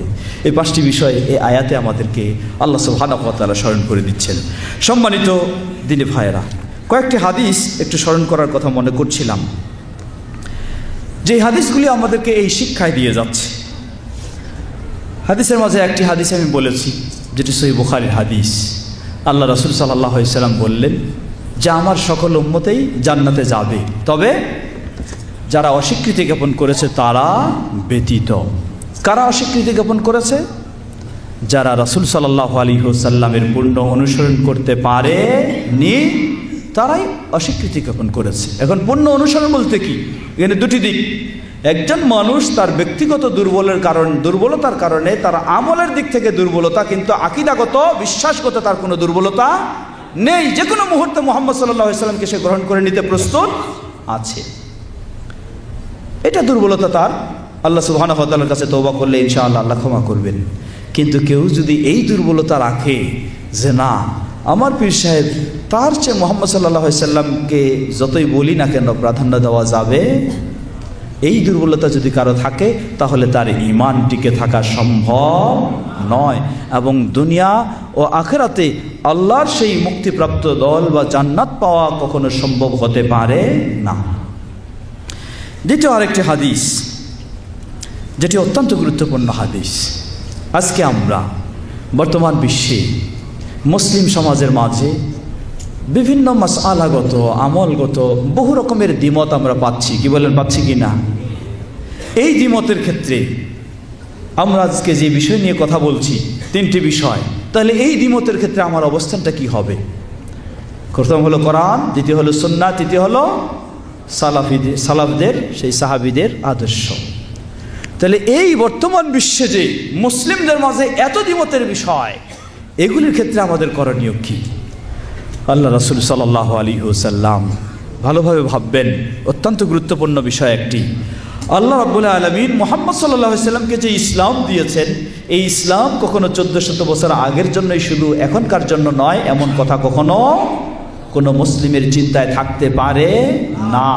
বরং এই ইসলাম কিয়ামত পর্যন্ত থাকবে, এবং সমস্যাগুলির সমাধান কি হতে পারে মুহাম্মদ সাল্লাল্লাহু আলাইহি ওয়াসাল্লাম তার জীবদ্দশায় সে বিষয়গুলি স্পষ্ট করে দিয়েছেন। অস্পষ্ট কথায়, অস্পষ্ট হলো আমার মানার ক্ষেত্রে, আমি মানতে চাই না, এটাই হলো অস্পষ্টতা।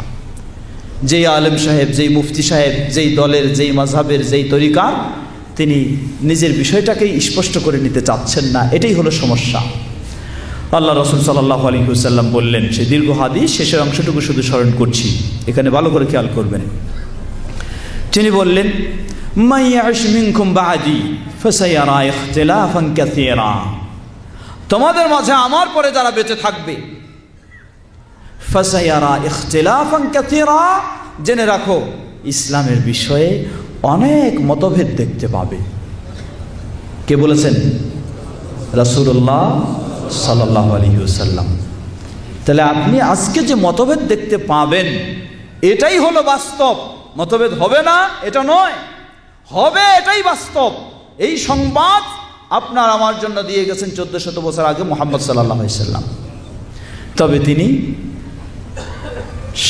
সংবাদ দিয়ে, সমস্যার কথা বলেই আমাদেরকে বিপদে ফেলে রাখেননি, তিনি সমাধানও দিয়েছেন। সমাধান কি? এই সমস্যার সমাধান আমরা নিব আজকে যে যেই দলের অনুসারী, যে যেই মাযহাবের অনুসারী, যে যেই তরিকার অনুসারী, সকলেই আমরা সমাধান নিতে চাই। আমার দলে এর কি সমাধান রয়েছে, কি বলেন ঠিক কিনা? বাস্তব অবস্থাটা হলো এই, সকলেই আমরা সমাধান নিতে চাই। আমার মাযহাবের সমাধান কি আছে, আমার পীর সাহেব কি সমাধান দিয়েছেন, আমার মুর্শিদ কি সমাধান দিয়েছেন, আমার মুরব্বী কি সমাধান দিয়েছেন, এটাই নিতে চাই। আমরা বলছি যে না, আপনাকে সর্বমুহূর্তে খেয়াল রাখতে হবে কয়টি বিষয়? তিনটি বিষয়। প্রথম হলো কোরআনুল কারীম। আল্লাহ কোরআনুল কারীমে কি বললেন? সূরা নিসা 58 নম্বর আয়াতে আল্লাহ বলছেন, ফাইন তানাযাতুম ফি শাইইন ফারুদ্দুহু ইলাল্লাহি ওয়ার রাসূল, যদি তোমাদের মাঝে কোনো দ্বিমতের বিষয় দেখা যায় সেটা ফিরিয়ে দাও, পীর সাহেব কি সমাধান দিচ্ছে তার দিকেই ফিরিয়ে দাও। হ্যাঁ, তা না? তাহলে মুফতি সাহেব কি সমাধান দিচ্ছেন তার দিকে ফিরে দাও। তাহলে বুজুর্গরা কি সমাধান দিলেন তার দিকে ফিরে দাও। আল্লাহু আকবার। আল্লাহ সুবহানাহু ওয়া তাআলা, তাহলে বোঝা যায় যে এই অবস্থা ঘটবে সেটা আল্লাহ রাব্বুল আলামিনও কোরআনুল কারীমে আলোকপাত করেছেন, এবং সমাধানও আল্লাহ সুবহানাহু ওয়া তাআলা দিয়েছেন। তোমাদের কর্তব্য হলো ফারুদ্দুহু ইলাল্লাহ ওয়ার রাসূল, ফিরিয়ে দাও আল্লাহর দিকে, আল্লাহর কিতাবের দিকে, ফিরিয়ে দাও রাসূল মুহাম্মদ সাল্লাল্লাহু আলাইহি ওয়াসাল্লামের সুন্নাহর দিকে। এজন্য ইমাম শাফিঈ রাহিমাহুল্লাহ তিনি বলতেন, আল ইলমু মা ক্বালা আল্লাহু ওয়া ক্বালা রাসূলুহু, ইসলামের ইলম বলতে কি বোঝায়? আজকে দেখবেন যার মাঝে কোরআন এবং সুন্নাহর জ্ঞান নাই, আর আগডুম বাগডুম বিভিন্ন রকমের ইসলামী চিন্তা নিয়ে অনেক কিছু নাম দিয়ে বলে সেই নাকি বড় আল্লামা হয়ে গেছে। ইমাম শাফিঈ রাহিমাহুল্লাহ বললেন, না, এটা ইলম বলা হয় না।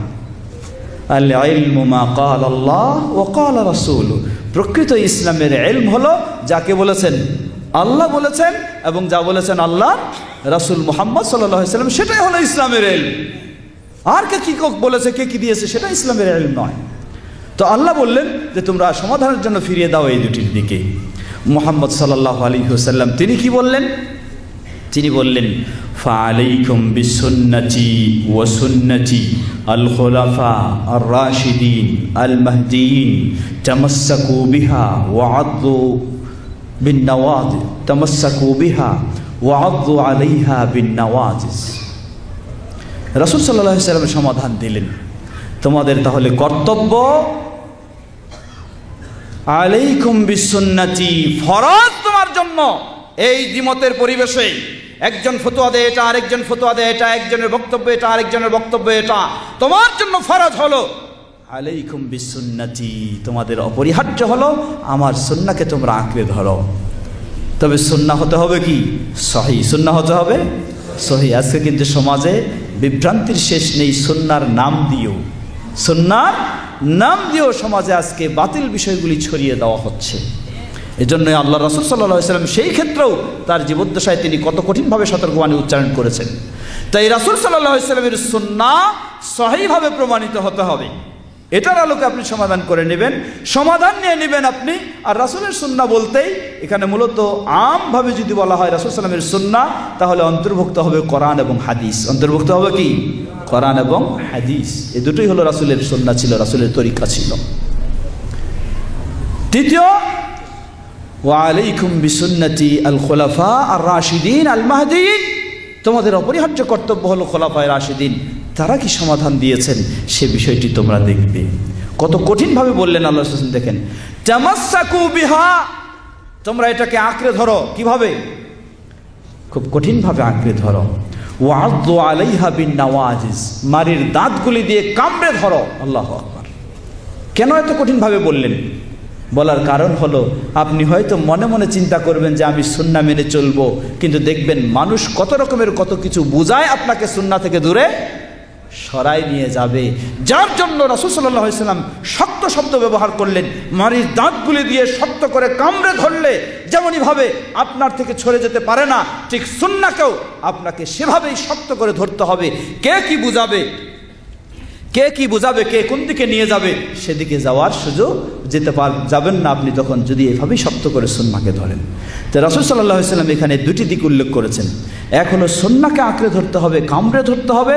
দ্বিতীয়, ইসলামে ইবাদতের নাম দিয়ে নতুন যেগুলির আবির্ভাব ঘটেছে সেগুলি থেকে আপনাকে তিনি আবার বললেন ওয়া ইয়াকুম ওয়া মুহদাসাতিল উমুর, জেনে রাখো একদিক তুমি সুন্নাহকে আঁকড়ে ধরবে, অপর দিক ইসলামের নাম দিয়ে যা কিছু তৈরি হয়েছে নতুন, সেগুলি সব থেকে তুমি মুক্ত হয়ে যাবে, বিরত থাকবে। এখন ধরে নেন আমি একটু খোলামেলা আলোচনা করি। আপনাকে কেউ বলতেছেন যে আপনাকে যে কোনো হয় হানাফি মাযহাব মানতে হবে, না শাফি মাযহাব মানতে হবে, না মালিকি, না হাম্বলি। এর সমাধানটা কি? এর সমাধানটা কি? আল্লাহ রাসূল সাল্লাল্লাহু আলাইহি ওয়াসাল্লামের এই হাদিসে এই সমাধান আপনাকে দিয়ে দিয়েছে। তা কিভাবে? তিনি বললেন যে তোমরা রাসূল সাল্লাল্লাহু আলাইহি ওয়াসাল্লাম এবং খোলাফায়ে রাশিদিনের সুন্নাহকে আঁকড়ে ধরো। মানে রাসূল সাল্লামের সুন্নাহর মধ্যে খুঁজলেই পাওয়া যায় হানাফি মাযহাব তো ছিলই, অথবা মালিকি মাযহাব তো ছিলই, বা হাম্বলি মাযহাবও তো ছিলই।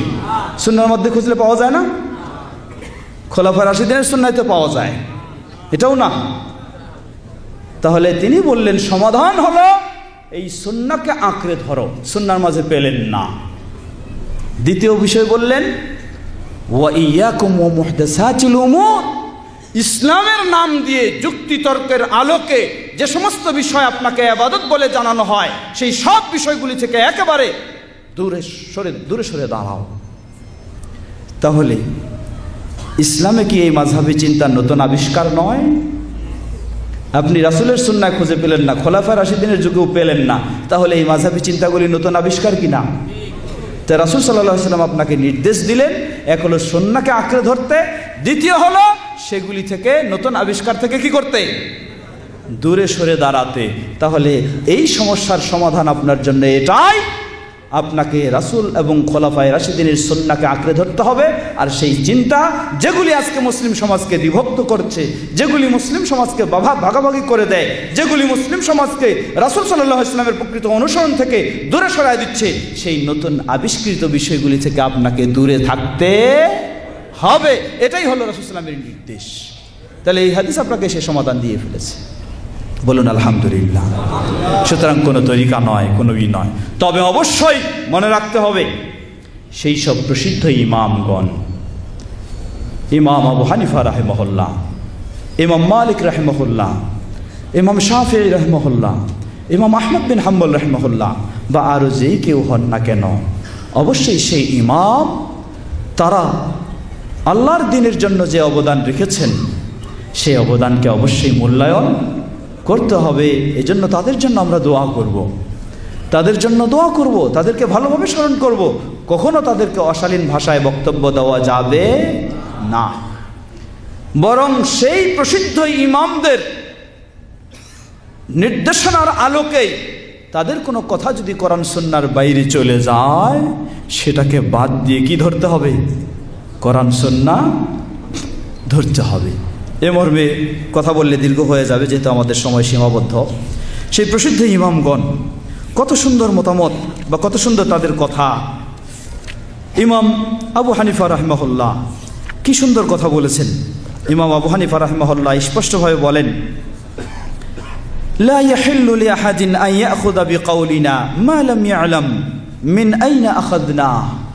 কোনো মুসলিমের জন্য হালাল নয় যে আমার কথাকে দলিল হিসাবে গ্রহণ করবে যতক্ষণ না সে জানে আমি ইমাম আবু হানিফা কোরআন সুন্নাহর কোন জায়গা থেকে গ্রহণ করেছি। এটি না জানা পর্যন্ত আমার কোনো কথা গ্রহণ করা তার জন্য বৈধ নয়। কত সুন্দর কথা বললেন। অন্য বর্ণনা আরও পাওয়া যায়, তিনি বলেন, ও ফি রিওয়ায়াতিন ফা ইন্নানা বাশার নাকুলুল কাউলা লিয়াউমা ওয়া নারজিউ আনহু গাদা। কারণ আমরা মানুষ, নিষ্পাপ নই, ভুল হইতে পারে। আজকে হয়তো একটা কথা বলেছি, কালকে আবার কোরআন সুন্নাহর আলোকে গবেষণা করে আরও শিক্ষা অর্জন করে সেটাকে কি করেছি? প্রত্যাহার করে নিয়েছি। তাহলে ইমাম আবু হানিফা রাহিমাহুল্লাহর কথাও এই ধরনের। তিনি আরও একটি সুন্দর কথা বলেন, ইয়াকুম ওয়াল কাউলা ফি দীনিল্লাহি বির-রায়। আমি তোমাদেরকে সতর্ক সাবধান করছি, আল্লাহর দ্বীনের ব্যাপারে সতর্ক হয়ে যাও। আল্লাহর দ্বীনের ব্যাপারে কখনো মন গড়া কথা বলো না। ও আলাইকুম বিইত্তিবা'আস সুন্নাহ, অপরিহার্য কর্তব্য হলো রাসূলের সুন্নাহকে অনুসরণ করা। মান খারাজা আনহা ফাকাদ দাল্লা, রাসূলের সুন্নাহ থেকে যে বের হয়ে যাবে সে কখনো হেদায়েতের উপর থাকতে পারে না, পথভ্রষ্ট হয়ে যাবে। ইমাম মালিক রাহিমাহুল্লাহ তিনিও একইভাবে কত সুন্দর কথা বলেন। তিনি বলেন, ইন্নামা আনা বাশার উখতি ওয়া উসিব ফানজুরু ফি রায়ি ফাকুল্লু মা ওয়াফাকাল কিতাব ওয়াস সুন্নাহ ফাখুযুহু ওয়া কুল্লু মা লাম ইউওয়াফিকিল কিতাব ওয়াস সুন্নাহ ফাতরুকুহু। তিনি বলছেন, জেনে রাখো আমি তো একজন মানুষ মাত্র। উখতি ওয়া উসিব, আমার ভুলও হতে পারে, আমার সঠিকও হতে পারে। কারণ আমি যা বলি সব কিছু ওহির আলোকে বলি নাকি? আমার জানা গবেষণা শিক্ষা অনুযায়ী বলি। তো এই ভুলও হতে পারে, সঠিকও হতে পারে। আমার কথাগুলি, আমার মতামতগুলিকে তোমরা খুব ভালো করে যাচাই বাছাই করো। যদি কিতাব এবং সুন্নাহর সাথে মিলে যায় ফাখুযুহু, তাহলে সেটাকে তোমরা গ্রহণ করো। আর যদি ওয়া কুল্লু মা লাম ইউওয়াফিক আল কিতাব ওয়াস সুন্নাহ ফাতরুকুহু, যদি কিতাব সুন্নাহর সাথে মিলে না যায়, আমি ইমাম মালিক বললেও সেটাকে তোমরা ছেড়ে দাও, তোমরা গ্রহণ করো কিতাব সুন্নাহকে। কত সুন্দর সেই ইমামদের কথা। এমনইভাবে ইমাম শাফি, ইমাম আহমদ বিন হাম্বল রাহিমাহুল্লাহ, সকলেই, যেগুলি আমাদের সময় স্বল্পতার কারণে সেদিকে যেতে পারছি না, প্রিয় ভাইরা আমার। সুতরাং এভাবেই ছিল প্রতিটি ইমামের কথা। এজন্য ইমাম মালিক রাহিমাহুল্লাহ তিনি একটি অত্যন্ত গুরুত্বপূর্ণ কথা তিনি বলেছেন, যে কথাটি অত্যন্ত মূল্যবান। তিনি বলেন, লা ইউসলিহা আমরু হাযিহিল উম্মাহ ইল্লা বিমা সালুহা বিহি আউয়ালুহা। এই উম্মার অবস্থা কখনোই সুন্দর হতে পারে না যতক্ষণ না এই উম্মা তার প্রথম অংশ যেভাবে তাদের বিষয়গুলিকে সুন্দর করে নিয়েছিল সেইভাবে সুন্দর করে নেওয়ার চেষ্টা করবে না, ততক্ষণ পর্যন্ত এই উম্মার বিষয়গুলি সুন্দর হতে পারে না। তাহলে প্রাথমিক পর্যায়ের তারা কিভাবে করে নিয়েছিলেন? তারা করে নিয়েছিলেন এই তিনটি বিষয়ের মাধ্যমেই। একটি হলো আল্লাহর কিতাব আল কোরআনুল কারীম, দ্বিতীয় হলো নবী মুহাম্মদ সাল্লাল্লাহু আলাইহি ওয়াসাল্লামের সহিহ হাদিস, তৃতীয় হলো সাহাবায়ে কেরামগণ যেভাবে সেগুলি বুঝেছেন ঠিক সেভাবেই আমরা যেন আমাদের জীবনকে সেভাবে গড়ে তুলতে পারি। আল্লাহ আমাদের সকলকে সে তৌফিক দান করুন। অতি সংক্ষেপে আরেকটি বিষয় মনে করে দিচ্ছি, জেনে নিন। আপনার জীবনের সর্বক্ষেত্রে এই তিনটিকে মেনে চলতে হবে, এর বিকল্প পথ নেই। যদি আপনি নিজেকে মুসলিম বলে দাবি করেন, যদি আপনি জান্নাত পাওয়ার আশা করেন, জাহান্নাম থেকে বাঁচতে চান, এই তিনটির বিকল্প পথ নেই। আল্লাহ সুবহানাহু ওয়া তাআলা কি নির্দেশ দিলেন? কোরআন সুন্নাহ খুলে দেখুন আপনি কোরআন। আল্লাহ রাব্বুল আলামিন সর্বত্রই বেশিরভাগে এটাই বলছেন, ইত্তাবিউ মা উনজিলা ইলাইকুম মির রাব্বিকুম। তোমাদের রবের পক্ষ থেকে যা এসেছে, দিন মানেই হলো সেটা তোমরা অনুসরণ করো। মানুষের পক্ষ থেকে যেটা আবিষ্কার হয়েছে এটা দিন নয়। দিন হলো কার পক্ষ থেকে এসেছে? রবের পক্ষ থেকে যা এসেছে সেটা অনুসরণ করো। আল্লাহ রাব্বুল আলামিন এমন নির্দেশ দিয়েছেন সূরা আরাফের 3 নম্বর আয়াতে, সূরা হুজরাতের 1 নম্বর আয়াতে। কিন্তু যারা এই দিনকে গ্রহণ করেনি তাদের কথা কি ছিল? তাদের কথাটা ছিল, সেটাও আল্লাহ তুলে ধরেছেন সূরা বাকারা 170 নম্বর আয়াত, সূরা মায়েদা 104 নম্বর আয়াত। আল্লাহ বলছেন সূরা বাকারা 170, وَإِذَا قِيلَ لَهُمُ اتَّبِعُوا مَا أَنزَلَ اللَّهُ قَالُوا بَلْ نَتَّبِعُ مَا أَلْفَيْنَا عَلَيْهِ آبَاءَنَا أَوَلَوْ كَانَ آبَاؤُهُمْ لا يعقلون شيئا ولا يهتدون। আল্লাহ রাব্বুল আলামিন তিনি যেভাবে দিন দিলেন, এই দিনকে যারা এইভাবে গ্রহণ করেনি তাদেরকে যখন বলা হলো যে আল্লাহ যা নাজিল করেছেন সেটা গ্রহণ করো, সেটার অনুসরণ করো, তারা সহজেই জবাব দিয়েছে কি? আল্লাহ কি নাজিল করেছেন এটা বুঝি না, বুঝি কি? বাপ দাদাকে যেই নিয়মে পেয়েছি সেটাই বুঝি। আপনি কি বলেন? আমার বাবা দাদা যারা যেই মাযহাবে ছিল, যেই পীর সাহেবের মুরিদ ছিল, সেটা ছাড়া আর আমি কিছু বুঝি না। এটাই আমরা পেয়ে থাকি। আমাদের দেশে ফিরে গেলেও তো এইরকমই পেয়ে থাকি, তাই না? কিন্তু এটি কখনো মুসলিমের জবাব হতে পারে না। এটা হলো অমুসলিমদের জবাব ছিল। মুসলিমের জবাব কি হবে? আল্লাহ সুবহানাহু ওয়া তাআলা সেটাও সূরা নূরের 51 এবং 52 নম্বর আয়াতে স্পষ্ট করে দিয়েছেন একজন মুসলিমের কি জবাব হতে পারে। আল্লাহ বলেন, إنما كان قول المؤمنين إذا دعوا إلى الله ورسوله ليحكم بينهم أن يقولوا سمعنا وأطعنا وأولئك هم المفلحون। আল্লাহ বলেন, إنما كان قول المؤمنين, যারা তার বক্তব্য কি হবে? তার বক্তব্য শুধু এটুকুই হবে তার কাছে, যখন ইযা দুউ ইলাল্লাহি ওয়া রাসূলিহি লিয়াহকুমা বাইনাহুম, তাদের মাঝে আল্লাহ এবং রাসূলের দিকে যখন ফয়সালা করার জন্য আহ্বান জানানো হয়, তারা বলবে, অর্থাৎ কোনো মুসলিমকে যদি বলা হয় যে ভাই এই সমস্যার সমাধান আসুন আল্লাহ কি বলেছেন এবং রাসূল কি বলেছেন সেটা দেখে নেই, একজন মুমিন সে বলবে আইয়াকুলু সামি'না ওয়া আতা'না, আমি শুনলাম আল্লাহ এটা বলেছেন, শুনলাম রাসূল এটা বলেছেন, ওয়া আতা'না, আমি এটাকে মেনে নিলাম। বলুন আলহামদুলিল্লাহ। একজন মুমিন আল্লাহ ঘোষণা দিয়ে দিলেন, ওয়া উলাইকা হুমুল মুফলিহুন। জেনে রাখো, যেই মুমিনের মুখ থেকে এই কথা বের হবে, আমি শুনলাম আল্লাহ কি বলেছেন, শুনলাম রাসূল কি বলেছেন, সাথে সাথে সেটাকে আমি মেনে নিলাম। বুঝি না বাপদাদা, বুঝি না সমাজ, বুঝি না আর অন্য কিছু, বুঝি না দল, বুঝি না তরিকা, বুঝি না মত, বুঝি না মাযহাব, বুঝি না আর কিছু, বুঝি শুধু এটাই, আল্লাহ বলেছেন এটা, রাসূল বলেছেন এটা, এটাই শুনলাম এবং এটা মেনে নিলাম। আল্লাহ বললেন ওয়া উলাইকা হুমুল মুফলিহুন, এরাই হলো সফল কাম, এরাই হলো সার্থক। বলুন আলহামদুলিল্লাহ। প্রিয় ভাইরা, কথা আর দীর্ঘ নয়, আসুন যদি সত্যি আমরা সফল হতে চাই, আমাদের দুনিয়ার জীবনে সার্থক হতে চাই, আখিরাতের জান্নাত পেতে চাই, তাহলে ভিন্ন কোনো পথ আপনার সামনে নেই। এই পথেই আপনাকে অগ্রসর হতে হবে। আর এই পথে চললে সর্বশ্রেষ্ঠ মানুষ যিনি মুহাম্মদ সাল্লাল্লাহু আলাইহি ওয়াসাল্লাম, তাকেও যেমন এই মাটিতে বহু কিছু কষ্ট স্বীকার করতে হয়েছে, আপনাকেও তো কিছুটা স্বীকার করতেই হবে, এটি স্বাভাবিক। তবে সেই ক্ষেত্রে অবশ্যই আপনাকে কি করতে হবে? ভালো পরিচয় দিতে হবে। এই কথাটি আমি স্মরণ করে দিব। বিশেষ করে যারা প্রবাসী ভাইরা আছেন, আপনারা যখন এখানে ওলামাদের কাছে অত্যন্ত মূল্যবান সুন্দর কথা শুনেন, সুন্দর কথা শুনে সুন্দরভাবেই অন্তর এটাকে গ্রহণ করে নেয়, কিন্তু দেশে গিয়ে সেই সুন্দর পরিবেশ তো পাওয়া যায় না, কঠিন পরিবেশ। সেই কঠিন পরিবেশে আপনি চেষ্টা করেন একদিক দিয়ে, আবার বিভিন্ন রকমের অপবাদের শিকার হয়ে যান, বিভিন্ন সমস্যায় পড়ে যান। সেই ক্ষেত্রে আপনাকে অস্থির হলে চলবে না, আপনাকে একটু ধৈর্যের পরিচয় দিতে হবে, একটু ধৈর্যের পরিচয় দিতে হবে। অন্যজন উগ্র হতে পারে, আমি কখনো উগ্র হতে পারি না। অন্যজন খারাপ ভাষায় কথা বলতে পারে, আমি কখনো বলতে পারি না, কারণ আমার আকীদা যেহেতু সুন্দর আকীদা গ্রহণ করেছি, আমার ভাষাগুলো হবে সুন্দর, আমার আচরণটাও হতে হবে সুন্দর, আমার কাজগুলিও হবে সুন্দর। এই সুন্দরের এই পরিচয় দেব। বরং আপনি সেই কষ্টের মাঝে ধৈর্যের পরিচয় দিয়ে সুন্দরের উপর আপনি যত প্রতিষ্ঠিত থাকবেন, আপনার জন্যই হলো সুসংবাদ। নবী মুহাম্মদ সাল্লাল্লাহু আলাইহি ওয়াসাল্লাম এই সেই মক্কায় এই ধরনের এই তাওহীদের যখন তিনি দাওয়াত দিলেন, শিরক বর্জন করে তাওহীদের পথে ফিরে আসলেন, সেই ইয়াসির রাদিয়াল্লাহু আনহু, সেই আম্মার রাদিয়াল্লাহু আনহু, তার মা আম্মার এর মা সুমাইয়া রাদিয়াল্লাহু আনহা, আরও অনেকেই কিন্তু এই তাওহীদের কথা মানার কারণে, শিরক বর্জনের কারণে সেই সমাজের মানুষেরা তাদেরকে মেনে নিতে পারেনি।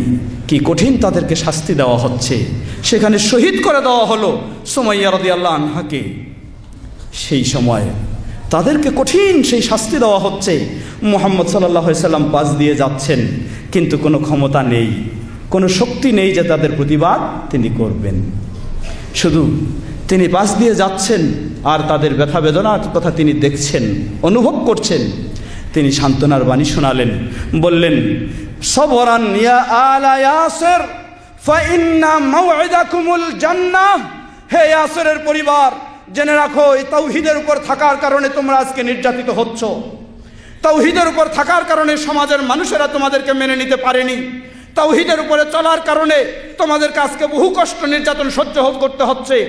সবরান ইয়া আলা ইয়াসির ফাইন্না মাওইদাকুমুল জান্নাহ। আমি তোমাদের জন্য সুসংবাদ দিয়ে দিচ্ছি, এই কষ্টের মধ্যে যদি তোমরা ধৈর্য ধারণ করে তাওহীদের উপরে অটল থাকতে পারো, তাহলে আল্লাহ সুবহানাহু ওয়া তাআলা তোমাদের জন্য জান্নাতকে প্রস্তুত করে রেখেছেন। প্রিয় ভাই, একটু চিন্তা করুন, আপনার জীবনেও তাওহীদের পথে চলতে, সুন্নাহর পথে চলতে বহু কষ্ট এই ধরনের এসে যেতে পারে। সেটাকে আপনাকে ধৈর্যের মাধ্যমে মেনে নিতে হবে। ধৈর্যের পরিচয় দিয়ে তাওহীদের উপরে আপনাকে অটল থাকার চেষ্টা করতে হবে। আল্লাহ সুবহানাহু ওয়া তাআলা আপনার জন্যই প্রস্তুত করে রেখেছেন সেই জান্নাত। আমরা যেন সেই জান্নাতের পথে ধৈর্যের সাথে তাওহীদকে আঁকড়ে ধরে, সুন্নাহকে আঁকড়ে ধরে সকল প্রকার শিরক বিদআত ও ইসলাম বিরোধী কর্মকাণ্ড থেকে মুক্ত হয়ে সে পথেই অটল থাকতে পারি, সে পথেই চলতে পারি, জান্নাতে পৌঁছতে পারি। আল্লাহ আমাদের সকলকে সে তৌফিক দান করুন।